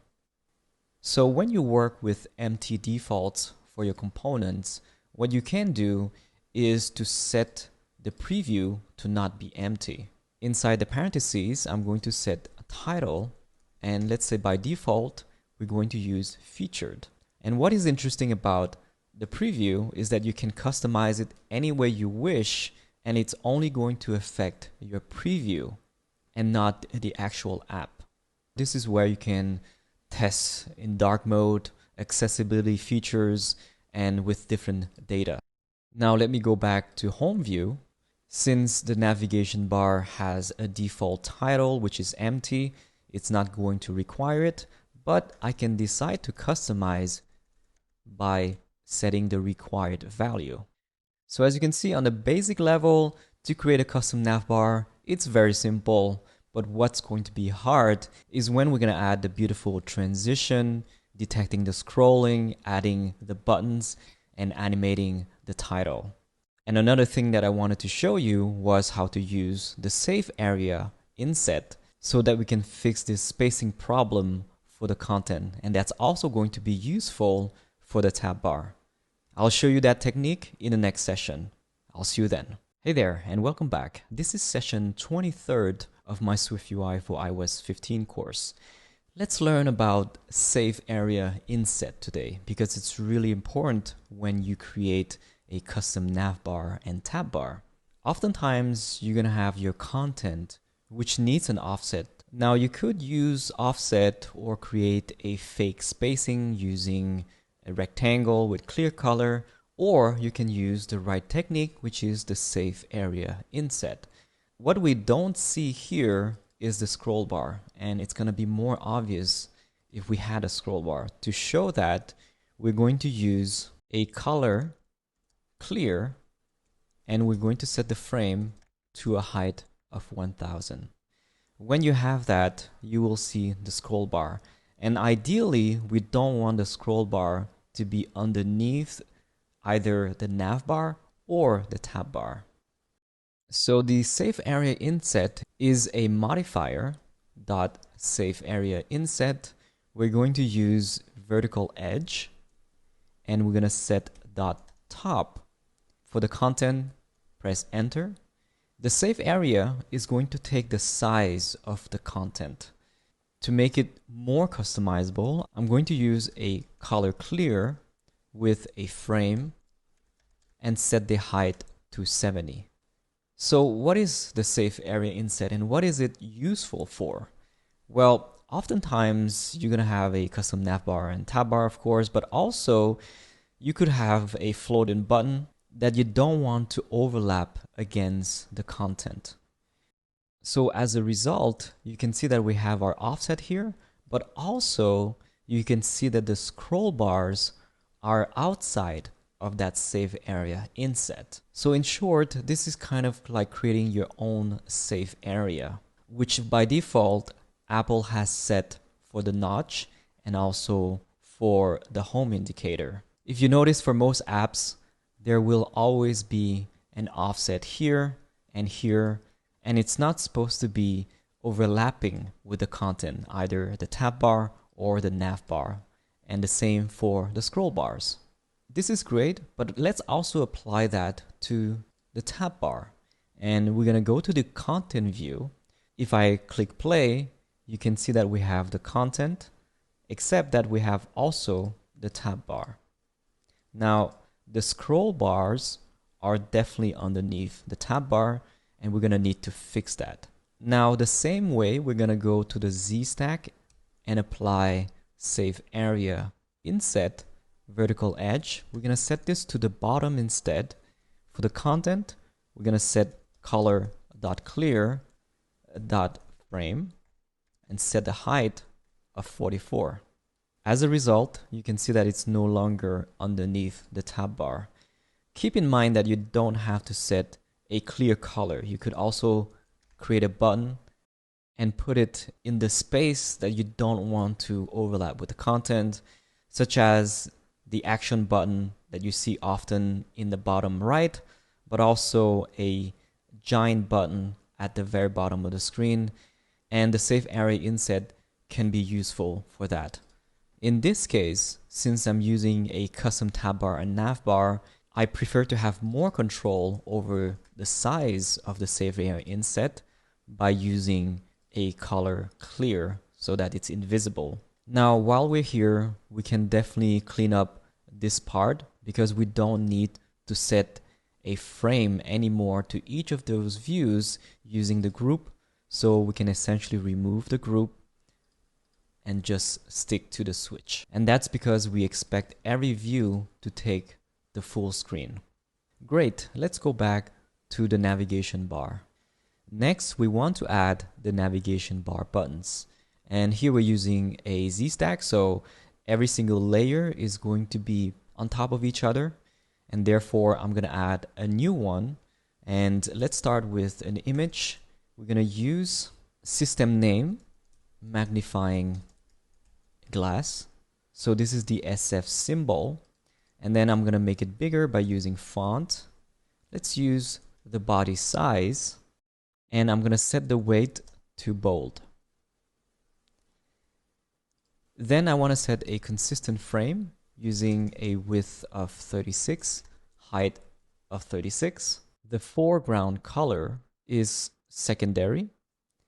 Then the background using ultra thin material. Let's also set a custom rounded corners. So in rounded rectangle, corner radius in style. Set the corner radius to 14 and the style continuous. Finally, I want to set my custom outline. I had a modifier for that, stroke style. And we're also going to customize the corner radius to be the same as the background. Great. Now we're going to need to add a second button on the top right.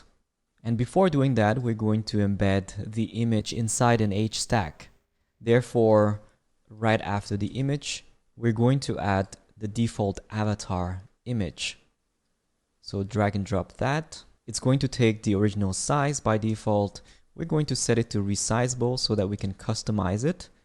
Then set the frame to width 26, height 26. Set the corner radius to 10. Then I'm going to add a padding, which is going to be 8. The reason for the padding is to have this extra space here, and then I'm going to add the outline. Now first, I'm going to set the background, again using ultra thin material in rounded rectangle. Corner radius in style, it's going to be 18 because it's a little bit bigger, and the style is going to be continuous. And likewise, we're going to set the custom stroke style with a corner radius of 18, which is the same number. Perfect. Now we just need to align it to the right side. So we're going to use dot frame max width infinity, then alignment to trailing. Then we'll add a padding that is from the right, so using trailing, that is 20. For the spacing between the buttons, we see that we have 16 here. And right now, if you don't specify that for the H tag, it's going to set it to the default value. But I'm going to customize that to 16. If I go back to home view and resume, you can see that I have my beautiful navigation buttons. And also we have my save area inset so that the content doesn't overlap with the nav bar, and the same with the scroll bars. In the next session, using the techniques that we have learned previously, which is the geometry reader, we're going to detect the scroll position. And based on that scroll position, we can activate the animation and transition the position of the title and the buttons. But in order to do that effectively, we're going to learn a new technique called coordinate space so that we can measure the position against a specific region. Let's learn that in the next session. I'll see you then. Hi, and welcome to session 24 of my swiftUI for iOS 15 course. Today we're going to learn how to detect the scroll position, and we do that in order to transition the large title into a smaller title, as well as moving the buttons so that ultimately our navbar is going to take less space when we start scrolling. In order to do that, we're going to use the geometry reader as well as preference key, but also a new technique where we're going to use the coordinate space so that we can measure the position using frame against a specific region. The goal here is to detect the top starting position of the content, and when it scrolls, then we can start the animations. Let's add a geometry reader right before featured item. So geometry reader, curly braces, proxy in. Now I love to start by testing the values using a text. Inside that, / parentheses, then I'm going to use the proxy value that we get. This time I'm going to use the frame, and this allows us to get the position. The frame is going to need in, and then it needs a coordinate space. You can use the built-in one, so dot, you can see we have global, local, and we have named. Let's start with global. Global allows you to measure against the size of the screen, so starting from here and here, and then after the first parentheses, we're going to use one of the values. You can see here we have max, x, y, mid, as well as min. So min means start, and then max would be at the right. Let's use min y because it's going to be at the start of the y-axis. And then you can see using global, it's 125. So this position here to here is this value. And when you scroll, you can see that this number is updating. But if you use local, it's 0 and the number does not update, which probably means that local is a frame that moves with it. But the thing is, I don't really want global because it starts with 125 and it's against the top of the screen itself. I want it to be 0 and then update that value. So I want the coordinate space to be the scroll view instead. So I'm going to add a new modifier for the scroll view, which is coordinate space, and it's allowing me to give it a name. Let's use scroll. And then using this coordinate space, instead of using global, I'm going to set name and reference using quotes, scroll. Now you can see that the number has updated to 0, and when I scroll, it gives me exactly the value that I want, which is negative above and positive below. But what is cool about this is that the scroll view takes into consideration the safe area inset, and therefore we have 0, which starts with the content with offset. With the value that we have in front of us, we can finally use the same technique we learned previously, which is to store that inside a preference key and then inside a state. First, we're going to go to the model folder, right click on it, new file, swiftUI view, and we're going to store all the preference keys inside a file called preference keys. We're not going to need the views.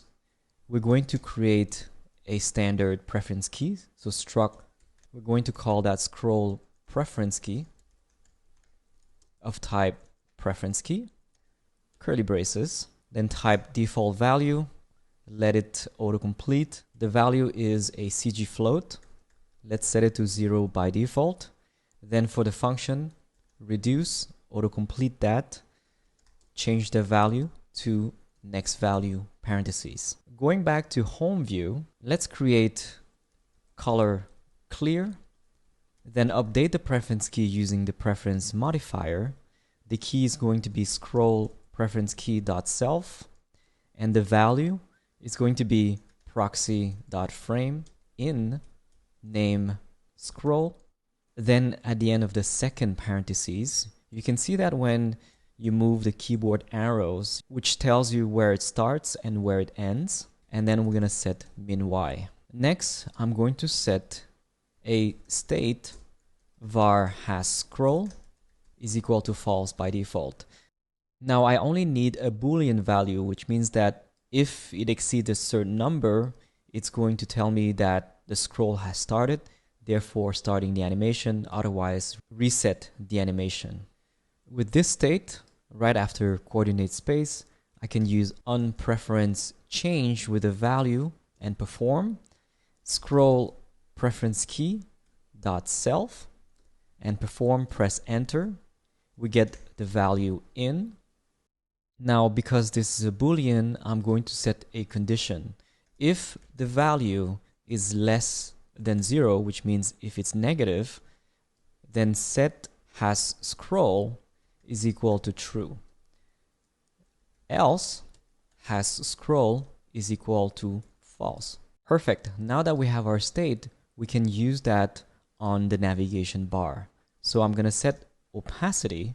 If the Boolean has scroll is positive, so question mark, I'm going to set it to 1, otherwise to 0. As a result, the nav bar is going to have an opacity of 0 by default, but when you scroll, it's going to show up.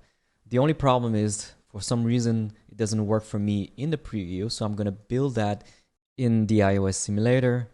And by the way, this happens sometimes during development where the preview is not exactly the same as the iOS simulator. It can definitely be a good idea to test that using the simulator instead. So here you can see when I scroll, it shows up, but when I go back, then it disappears. Now back in Xcode, I don't really need to show the text anymore, so let me disable that.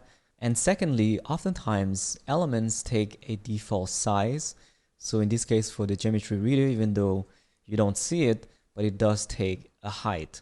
So if you don't want that, you can set the frame to a height of 0. Now it should move a little bit, and if you want to see the difference, you can comment and uncomment. Finally, I'm going to set a transition animation.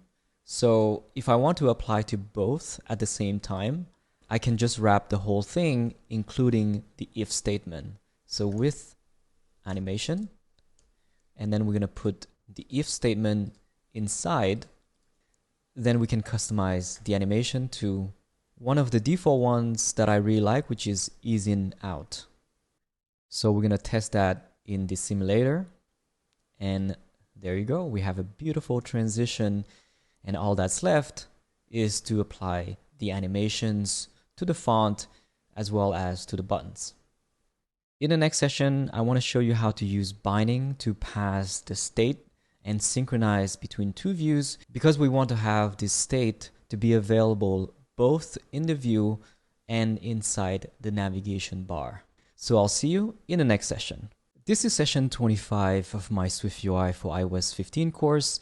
Today we're going to learn how to synchronize states between views using binding, because we need the state has scroll to be also available in the nav bar so that we can perform the animations in this view specifically to the background, to the title, and also to the navigation buttons. First of all, we're going to go to the very top, and right after title, we're going to set at binding, just like a state, var has scroll of type Boolean. It is important to note that the binding does not have a default value. So whenever you reference the view that has binding, it is required to set the value. And that's why personally, whenever I can, I prefer to use app storage, because then I don't need to set all of those required values. But since we're using binding, we're going to need to set it for the preview as well. So here you can use the suggestion from Xcode, fix it. Otherwise, you can set it manually. But essentially, we need to set has scroll. And because it's a binding for the preview, we're going to have to use constant, which essentially means that this value is not going to change. And this is only for the preview. Set it to false. Now, where it really matters is in the home view and where you want to bind to the state call has scrolled. We're going to scroll a little bit to find the navigation bar, and here it's missing the required value. Let's fix that and bind that to the state has scrolled. Now, it is important that when you bind that you add a $sign in front. So if I resume, everything should be working properly. As a result, instead of using this modifier, which is opacity, on the entire navigation bar, I can go to the navigation bar, command click on it, jump to definition, and then apply that modifier on the background instead. If I test this in the simulator, you can see that it works just the same, except that it doesn't make the whole nav bar disappear. It's only the background that fades in and fades out. Next, let's set the height of the nav bar to be smaller when it scrolls. So we're going to use the asScroll boolean, question mark, set it to 44 when it's scrolled, otherwise 70. Next, I want to make sure that by default, the large title and the buttons have a little bit more space at the top, but also when I scroll, I want to use offset to transition a little bit further to the top. First, let's go to the title. We're going to set dot padding, top, set it to 20. And for the H stack, we're going to do the same. Top, set it to 20. Then after it scroll, we're going to set offset using the Y value, has scrolled, question mark, -4, otherwise 0. Let's copy this modifier and apply the same way to the title. If we play this, we see that we have a little bit more space from the top, and then when we scroll, it moves up a little bit to give a very nice transition, and now our navbar takes less space, and it's really nice. And that gives us a similar experience to what you would see in iOS, where you have the large title, it has more space here, but when you scroll, you can see the navbar takes less space. But of course, our animation is more custom, and we can do a lot of interesting things in terms of animations. In the next session, I want to show you how to animate this title here in terms of size so that it takes even less space when we scroll. It's the same as the custom view modifier, except that it's going to be animatable, and we're going to customize even more. So I'll see you in the next session. Hi, and welcome to session 26 of my swiftUI for iOS 15 course. Today we're going to learn a really cool technique, which is how to animate a text. I know it sounds simple, but it's definitely more complex in any platform, including CSS, but also for swiftUI. Now you're probably asking, why don't I just set a system size for my font and set it to 32, then using the hasScroll state, question mark, set it to 22, otherwise 32. Let's take a look at what it does. When I scroll, you can see that it looks a little bit like this, and that's not what we want. We can use scale, but scale does not look great, especially when you scale up. And that's kind of the limitations of both CSS and swiftUI. But using this technique in swiftUI called animatable modifier, we will be able to animate perfectly the font size. And to do that, we're going to create a custom modifier. So we're going to go to Styles, right-click, create a new file, swiftUI file. Let's name this animatable font modifier. Create. Now we won't need the preview, and we can just delete everything except import swiftUI. Then type struct animatable font modifier of type animatable modifier, curly braces. Then set the value that you want to animate. In this case, we're animating the size of the font. So var size of type double. Now this is where it is specific to animatable modifier, where we need to set var animatable data of type double, curly braces, get curly braces, size, and then set the new value. So size is equal to new value. So this will update the size for the animation. And finally, we're going to set body, then the content. Using the content that we receive, we're going to apply that custom modifier, which is .font, .system, and using the size, we're going to apply the size variable. Great, now that we have the essential, we're going to apply this to a custom modifier. We're going to go back to navigation bar, then go to the title, and we're going to replace the font modifier by the custom animatable modifier. So dot modifier animatable font modifier, parentheses, we're going to set the size.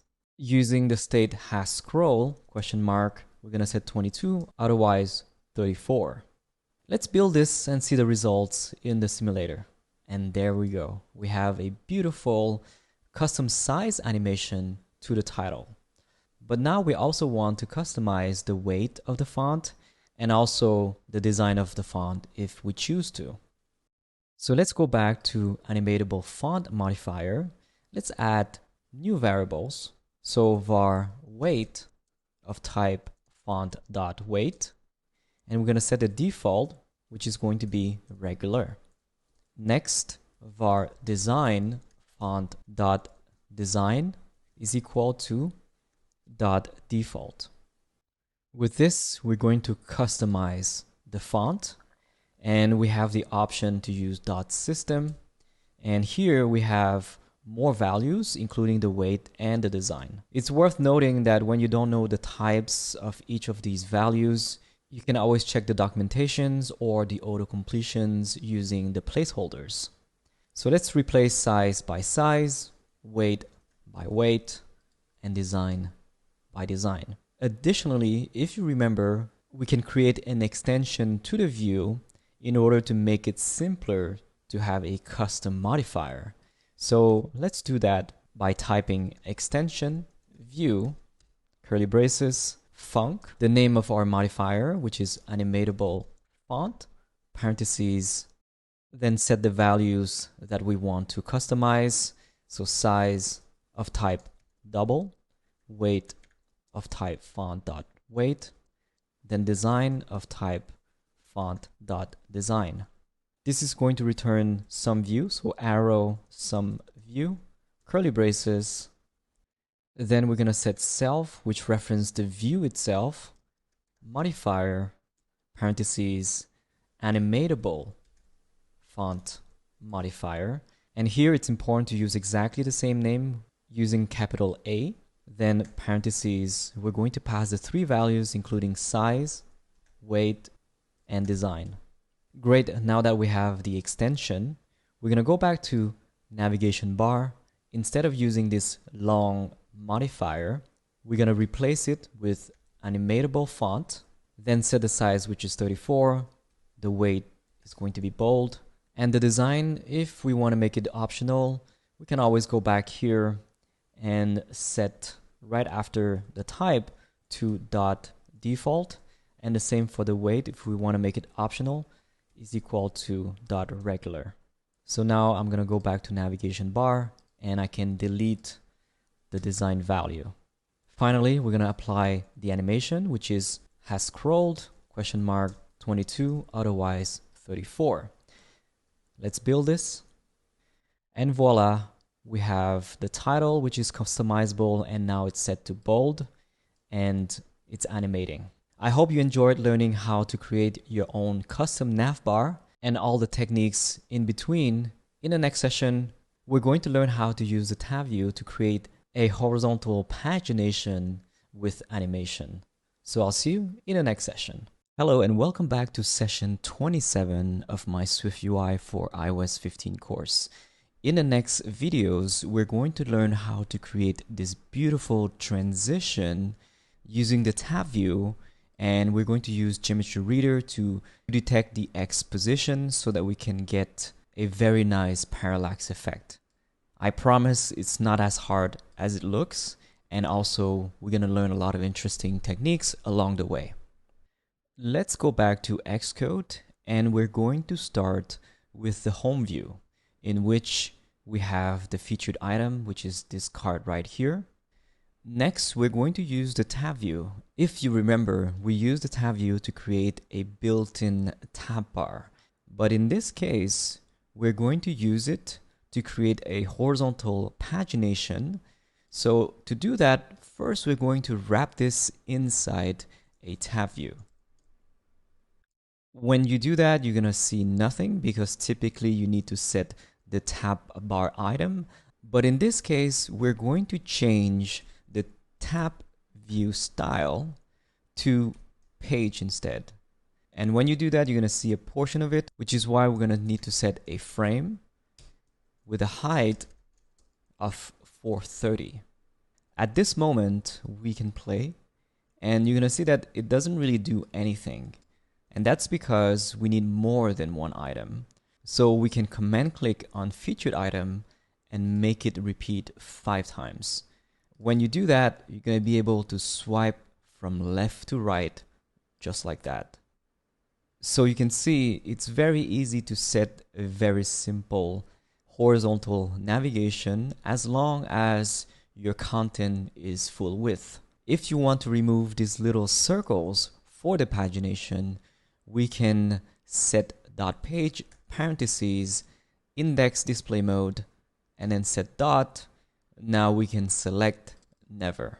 It's going to hide it. Secondly, we also want to separate the background from the cards, and we're going to go to featured item, jump to definition, select on it.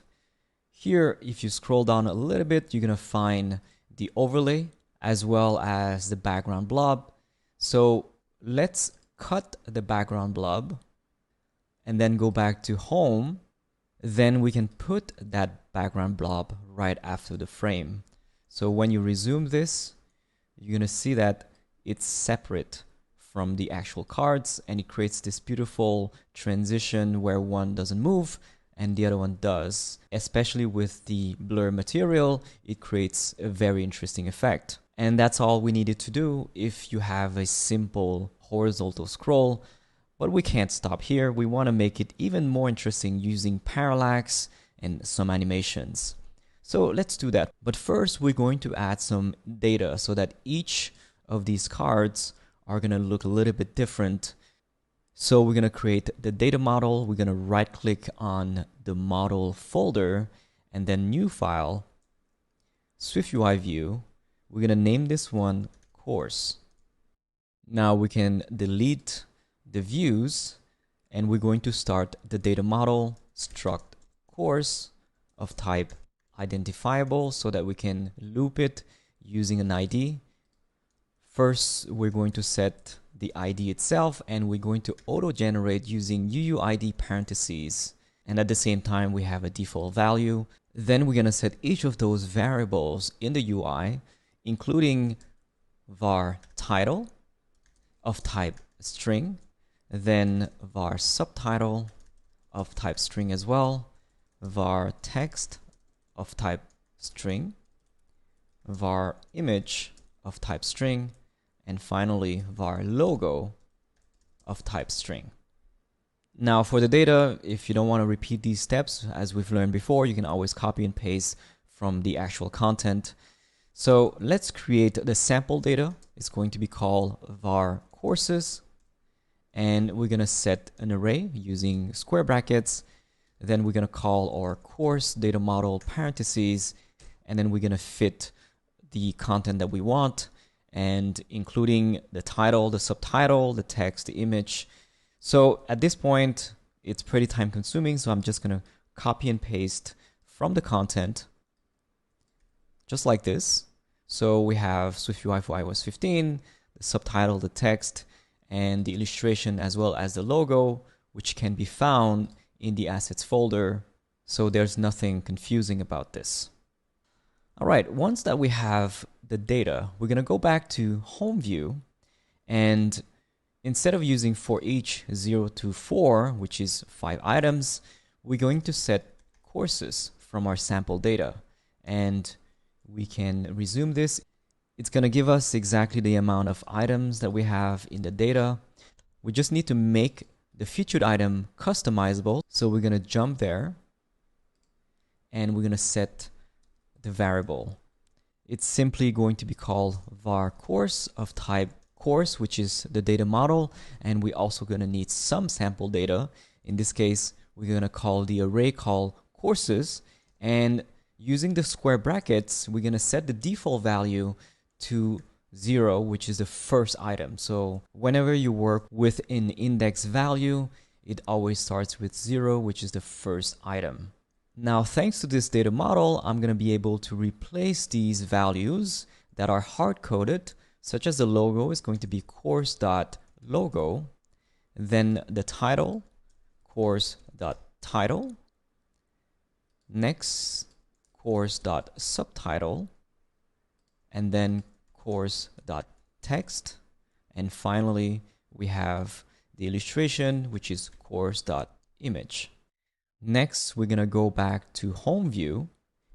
Let's resume this, and we're gonna need to pass the data from our array, and each item is going to be passed to the component. So course, and then I'm gonna pass the item value, then resume, and voila, we have all the interesting data for the UI. Now, before we finish, I want to set a custom background for this UI here.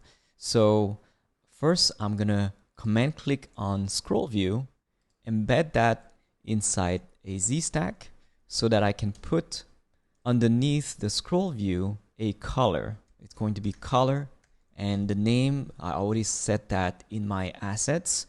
It's called background. You can see that it's off-white, and also it cuts right here because whenever you set any content, it's going to be within the safe area, which means that you're going to need to set ignore safe area if you want to set it to full screen. So while we're here, we are also going to organize our sections for the view so that it's easier to scan. First of all, this is the scroll detection. So I'm going to name this one scroll detection, and I'm going to create a new view right after the body. So var scroll detection of type some view, and put that code, which is a geometry reader, including the frame. Next, we're going to put the featured items. So the tab view, cut that. We're going to name this one featured, and we're going to declare that after scroll detection. So var featured of type some view, curly braces, and paste the tab view. If you've done everything properly, it should look clean like this, and also your preview is going to work just fine. So that's it. We're ready to start the animation in the next session. So I'll see you then. Hey, and welcome back to session 28 of my swiftUI for iOS 15 course. As a follow-up to the previous session, we're going to start animating this UI right here by using parallax. We're going to use geometry reader to detect the X position. So the first thing we're going to do is to go to featured section of the UI that we have inside the home view, and we're going to wrap our featured item here, use embed. We're going to set that inside geometry reader. Then we're going to receive the proxy in. Now you can see that we have the content that is being cut here, and that's because geometry reader is taking the minimum size of the item, and it's going to clip the content as well. So as a result, especially if you have drop shadows or images that are bigger than the card itself, you're going to want to set some padding. Let's do padding on the featured item. It's going to be vertical, which means top and bottom, and then we're going to set it to 40. Then we're going to start detecting the X position by using the proxy value. One way to test is to add a text element using the string, and then / parentheses. We're going to show the value, so proxy, and we're going to use the frame in global, which means starting from the 00 position of the screen, and then right after the parentheses, get the min X position, so top left. But here's the magic. When we're going to play, and when I start scrolling, you can see that this number is changing in real time, and that's exactly what we want to use for the animation. The effect that I want to use is a really fun one, and it's called rotation 3D effect, which allows you to set a 3D perspective on the UI. And here it needs the angle and also the axes. So let's start with the angle, which we can use the value for .degrees, and we can set to 10. Then for the axes, let's press enter. You can play with X, setting it to 1, Y setting it to 1, Z 0, and you can see it's starting to transform. It's going to be more obvious if you set the degrees to 30. You can also play with the X and Y axes. For example, Y to 0, it's going to change it. Now, we do have a problem, which is the material sheet doesn't seem to be working fine with the rotation 3D effect, and that's because of the shadow modifier. You cannot set the shadow before the rotation 3D effect, so we're going to need to move that from the featured item. So let's jump to featured item first, and we're going to get the shadow modifier, cut that, let's remove the space, go back to home view, and then I'm going to put that shadow modifier right after the rotation 3D effect. And as you can see, it's fixing our problem. Let me put back the degree to 10, and it's starting to look pretty interesting. But let's take it up a notch, because we can change this degree value here with the proxy that we're getting. So proxy.frame.global, and we're going to use min x. And now witness the craziness that is happening here. You can see it's very sharp and it moves way too much, which means that we can divide this value by 10 and it's going to be a little bit more soft. In fact, you can see the value changing in real time. So this number here is what's going to be applying in terms of degrees to your 3D rotation. We can also play with the axes. So for example, set the Y to 0 and it's going to look like this. If you set the Y to 1 but X to 0, then it's going to look like this, and it's really, really cool. Another thing you can do is to set dividing by -10 instead, and now we have exactly what we want, and that's pretty awesome. Next, let's apply some parallax effect. Now, what is a parallax? Well, basically is when you're seeing multiple elements moving at different speed. Think of when you're inside a car that is moving and you're looking at the landscape. So you have the mountains that move slower, and then you have the trees in front that moves faster. And that creates a really nice parallax effect. Now, in order to achieve this, we're going to need multiple elements to apply an offset modifier. And in this case, since we're using the x-axis, we're going to apply the x value for the offset. But first, we're going to need to separate the card from the image here. So we're going to go to featured item, and then I'm going to go to overlay. This overlay here, let's cut that and then bring that to home view, and I'm going to paste that right after the shadow. So since I move my overlay and it has this dynamic value, which is a course, the name is slightly different because when we're doing the for each, we're receiving the item. To be consistent, we can change the item name of the value that we're getting for each item to course. As a result, we also need to pass not item, but course. And this should solve our problem.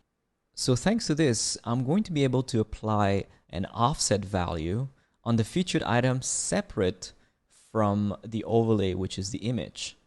But first, I need the same value, which is the min x that I use for rotation 3D effect. And since I'm using it multiple times, it's a good idea to declare that right after geometry reader proxy in. We're going to set let min x is equal to proxy.frameIn global min x. So as a result, I can use this value instead of this long proxy value. So let's replace that with min x. And also, I'm going to be able to reuse that in multiple places, including after the shadow for featured item offset. We're going to use x position min x. And then we're going to apply that to our overlay image right after the first offset. And by the way, you can have multiple modifiers, including the offset.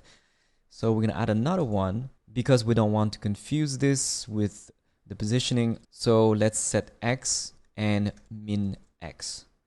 After doing this, you're going to see a really cool parallax effect where this image is moving faster than the cards. And if you find that this is too fast, you can always divide this number by 2. And voila, this is starting to look really good. Now we can disable this text and also add a really nice blur effect.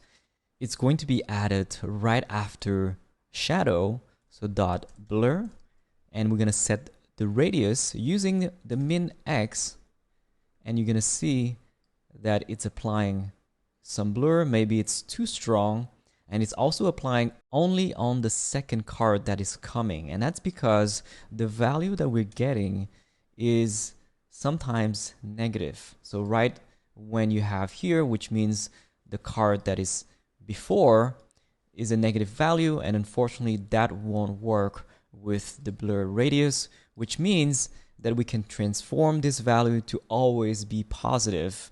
So to do that, we're going to wrap this inside ABS parentheses and then wrap at the end as well. So ABS is for absolute, and it's going to ensure that your number, even though is in the minus, is always going to be positive.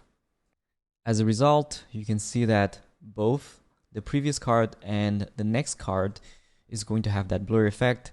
It's way too strong, which means that we can divide it by 40, and now we have a really nice blurred effect. Now you might have noticed that when we apply the shadow on the featured item, it's applying to everything because a modifier is recursive, meaning that if you apply a font style or a foreground style or a drop shadow, it's going to apply to every single element inside unless we clip it. So we're going to do exactly that by jumping to definition for the featured item. And you can see that here we're using the background, which is using ultra thin in, and this is not cropping, unlike the corner radius, which clips the content. So instead of doing this, if you absolutely want to clip the content but still use the rounded rectangle, we can decide to remove in for the material for the background, and we're going to add a new modifier called mask. Then we're going to use rounded rectangle parentheses, corner radius, which is 30, and the style continuous, just like before. Now this is achieving the same result, except that it's going to clip the content, and because of that, the drop shadow or any other style that is supposed to apply to inner elements will not do so anymore because it's clipped. So let me just disable the text again and just marvel at the results of my work, which is really cool. Now this also works for dark mode, so I have to stop first in order to change that. I'm going to change the color scheme to dark, and you can see that it works just fine. But the thing is, because I applied a drop shadow, some of the elements that are not clipped, including the outline, if you look at the featured item, you can see that the outline is after the mask, which means that the drop shadow is going to affect the outline. So it's not a bad idea, but as a result, my outline is going to be more visible, and maybe I want to change the opacity to be less. So for example, white here in the styles, I can set it to 0.1 for dark mode, and coming back here, and voila, I have a beautiful interaction that works just as well in dark mode as it does in light mode. So I hope you enjoyed learning how to add a beautiful horizontal scroll to your content with animation and parallax, and you can definitely have fun experimenting with your own UI here, as long as you have multiple layers for the parallax, and you just need to wrap your content inside a tab view using the tab view style set to page. And I feel just lucky to work with a framework that is just so effortless. So in the next session, we're going to create more cards underneath, and we're going to learn about match geometry effect. I'll see you then. Hi and welcome to session 29 of my swiftUI for iOS 15 course. Today we're going to cover one of the most difficult techniques in iOS development and web development, and that is how to create a custom transition.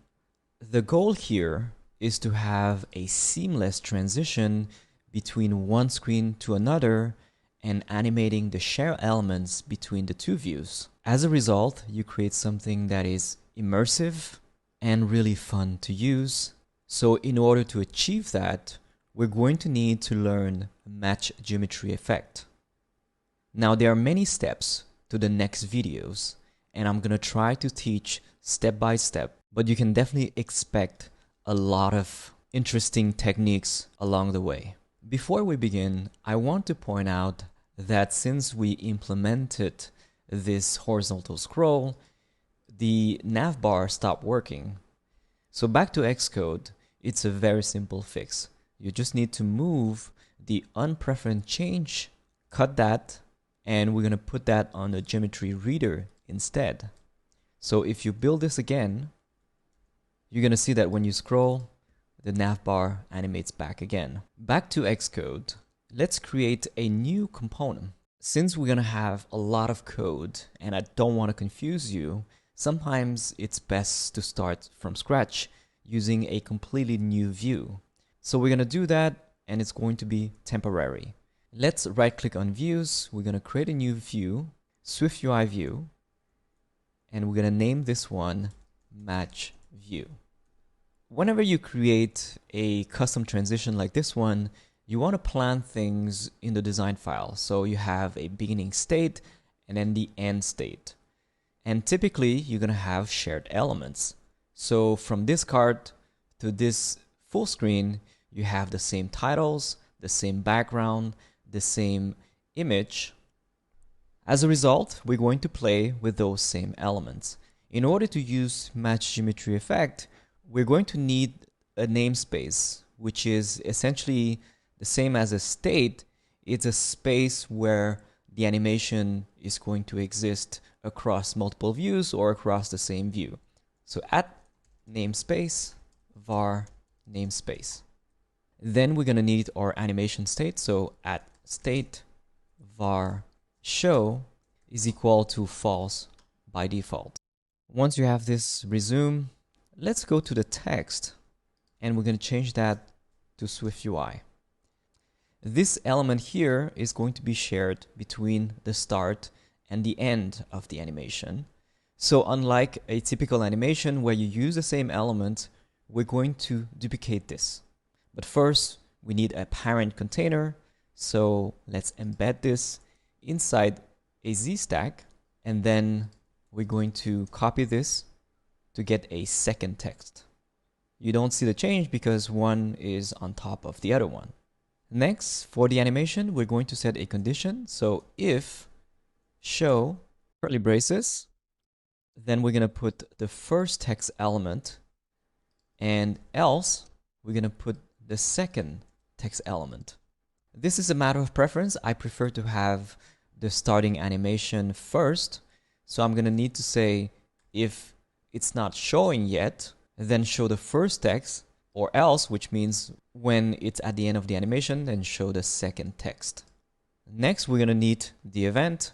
For simplicity, we're going to tab on the whole Z stack, which is the full screen, and it's going to activate the animation back and forth.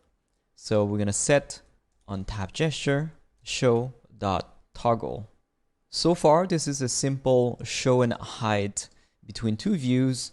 And if you tap play, you're going to see that it's not really doing anything. Now we can definitely try something like moving back and forth left and right. So we can use frame max width dot infinity. For the first one, we're going to set the alignment to leading, so the left. And we're going to copy this. For the second text, we're going to set to trailing. So again, I'm not using match geometry, and it's simply going to be instant. We're going to also set a transition using with animation, then put the toggle inside the curly braces. And now you can see that it's a simple fade in, fade out, because this is like a new view that goes on top of the first one and then hides back and forth. Now, where match geometry effect is going to be very different is that between these two views, it's going to transition perfectly.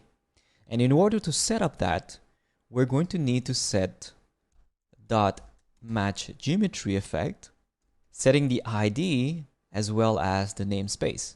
The ID is just so that we can identify between the two shared elements across multiple views.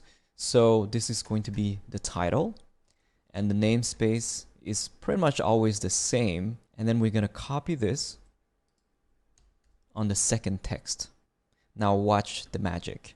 I'm going to tap on one and it does a perfect transition, even though these are two completely different views. And that's what makes match geometry so interesting. But of course, this is just the start. Now, it is important to understand that when you're using match geometry, you have to keep the same integrity of the element before the modifier. And so, for example, if I want to set it to a font large title, and the second one does not have that, then you see that it's not animating perfectly. So in short, anything that is before match geometry effect should be the integrity of the element, such as the font size, the background color, etc. And ideally, you want to have almost exactly the same style between the two. So I'm going to set this to weight bold, and I'm going to copy this to the second text as well. And if I do that, then I have a perfect transition. Let's take it a step further. We want to have multiple elements, and we also want to have a container. So we're going to embed this inside a VStack, and then we're going to set a second text. So text this time is going to be 20 sections, 3 hours. We're going to set this to uppercase. Then the font is going to be footnote, weight, semi-bold. Again, the two views are going to be pretty similar, but this time I'm just going to copy and paste and replace the second view. And I'm going to move the first text to before the second text. And watch what happens. Again, you can see that the element that is using match geometry transition perfectly versus the element that is not is just using a fade in, fade out transition. So we're going to need to add match geometry for both. So match geometry, let's set the ID this time to subtitle. And again, using namespace, copy this for the second text. And now it transitions perfectly. As you can see, you can reorder the element and you can have a frame as long as it's not visual, meaning that it doesn't have some sort of a styling property.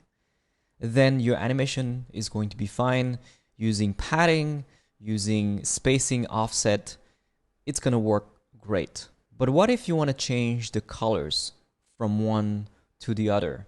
So for example, we can set foreground style, set it to white, and then copy that, set to black for the second. Right now, we can't really see it, so we can add a background to red first, and we're going to set a background to blue on the second one. Perfect. Now you can see that the text actually changes in color. It is important to note though that the transition is not going to work perfectly in the preview versus the simulator. And if you want to test that in the simulator, you're going to have to reference match view inside your app file. And we're going to build that. Then you can see that the transition works as intended in the simulator. Now back to match view, we're going to make each view more and more different as we go on. Let's start with having a spacer. This essentially means that it's going to take the full screen. Now notice that when I do this, the color itself is not transitioning properly. And that's because each element, including the background, should be using match geometry. So to fix that, we're going to replace .red by color.red, then .match geometry effect. The ID is going to be background and using namespace again. So we're gonna copy the background and replace the blue. Instead of red, it's going to be a blue background. As a result, now it does the transition as intended. So there are a few rules that you need to understand here before we move further, and this is going to require practice. First, match geometry effect should be used on individual elements, even including the color. Anything that is a styling should use that modifier. It's not really a good idea to use it on a VStack or after a frame, especially when there's a position change or a size change, such as what we did for the font. Secondly, the individual elements should keep its integrity in terms of styling as long as it does not affect the size or the position. So the integrity should be done before the modifier, and the positioning should be done after. Next, when you reorder these elements, they're going to work just fine. And finally, when you're not applying the match geometry effect, it's simply going to fall back to the default transition, which is going to be a fade in, fade out on the element. So for example, if it's a background color, then it simply show or hide the new view on top and then back and forth. So before we finish, we're going to make this layout a little bit more interesting. Let's set the alignment of the VStack to leading, and I'm going to set the spacing to 12. And let me apply the same every time that I make a change, and I want this to be exactly the same in the end view. I'm going to copy that. Then I want to add some padding of 20, and this is for the inner part of the card, and for the outer part I'm going to set it to 20 as well. Let me just copy that for the end view, but not for the outer parts. So you can see we have some padding at first, but at the end we don't have a padding, and this creates a better transition. Next, let's add a third text. So text, and I'm going to use the design, copy from this text here, put that, set the font to footnote, and set the match geometry effect to text using the same namespace. So let me copy this element, and I'm going to put this before, and you can see that it does a transition, it reorders the element, and the background transitions properly. For the animation timing, you can of course customize by using, let's say, .spring, and we can use a response of 0.6, damping 0.8. The blend duration, we don't need it, and if we build this, you can see that we have a nice bounce back. So I hope you learned quite a bit from this experience, and I think it's really important for you to experiment and try it hands-on. Otherwise, you don't understand what makes or breaks match geometry effect. But once you master this, you can create a really beautiful transition and have the ability to manage each view individually as you see fit. And that's what makes this technique so special. But of course, there's way more stuff to learn, and we're going to cover how to have a fixed frame, how to have a masking, and how to have each view even more different from each other. So I'll see you in the next session. This is session 30 of my swiftUI for iOS 15 course, and today we're going to take our custom transition to the next level by adding images, a scroll view, as well as a background material, and what kind of problems we're going to face as we do that. First of all, looking at the design here, you can see that both the background and the image is underneath the text. So we're going to do that using background modifiers. And you can see that in the full view, the text actually have an extra container. So the challenge will be, how do we animate all of this stuff, including the background material, and how to restructure things without breaking the transition. First of all, let's change the background. Instead of a color, we're going to use image, parentheses, quote, background 5. Because images tend to use the original size, I'm going to have to make it resizable and also set the aspect ratio. And I only need the content mode, so I can delete the first value. And I'm going to set this to fill. Then we can essentially copy the background modifier and replace that for the end view. So the transition itself is not breaking and it actually works quite well. Now, what about the rounded corners? What is really interesting about all of this? Just like the background, we're going to need to set each of the shapes that we're using, even though it doesn't seem like a shape for the color of the image, it is. And we need to apply everything using match geometry effect. So it's easier to set its own modifier, which is mask. And then for the shape itself, we're going to use rounded rectangle, corner radius 30, style continuous. And this is going to allow us to set the rounded corners. We just need to set the match geometry so that it's animated. ID is going to be mask and namespace. Let's copy this the same way for the beginning state, right after the first background. And now we have the rounded corners as well. Again, you might be wondering, why do I need to set match geometry effect all the time? Well, if you don't do that, you will definitely run into problems. You can see that the masking is definitely falling back to the typical fade in, fade out transition. So that's why we need the match geometry effect to make everything seamless. Next, in the start view, we're going to add the image, which is the item in the front. So to save time, we can definitely copy the same background modifier for the background, and we can put that right before, and it's using almost exactly the same structure. So instead of background 5, it's going to be illustration 9. And for the ID, it's going to be image instead. So we're going to copy this and put that for the end view as well.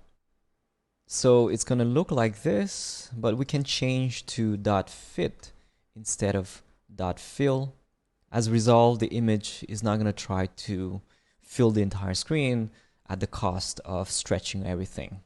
Next, what if we have a spacer for the main view as well? So we're going to need a spacer, but when you use a spacer, it's going to try to use the maximum height, and therefore you're going to want to use a fixed frame.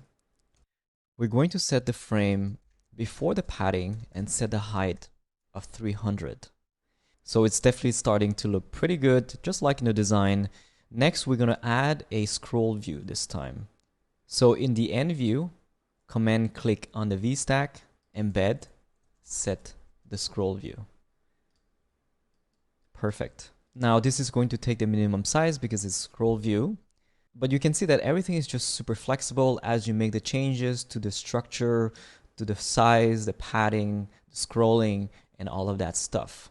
Because the cover is taking the minimum size, I might want to set a fixed height now. So frame height to 500. Awesome. Okay, this is fun. Let's throw in another challenge, which is we're going to add a new view. So a new container for all the text. And we're going to add even extra content here. So we're going to go to the end view. We're going to restructure the VStack here. Instead of using the text inside the VStack, we're going to use an overlay instead. Because we have a floating container, we're going to move all the 3 text inside the overlay, but we are going to need a VStack as well here. And we're going to keep the spacer.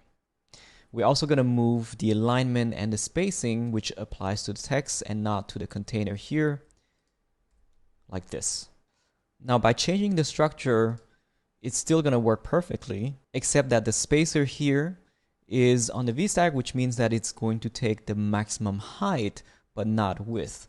As a result, you're going to need to have a frame using max width to infinity.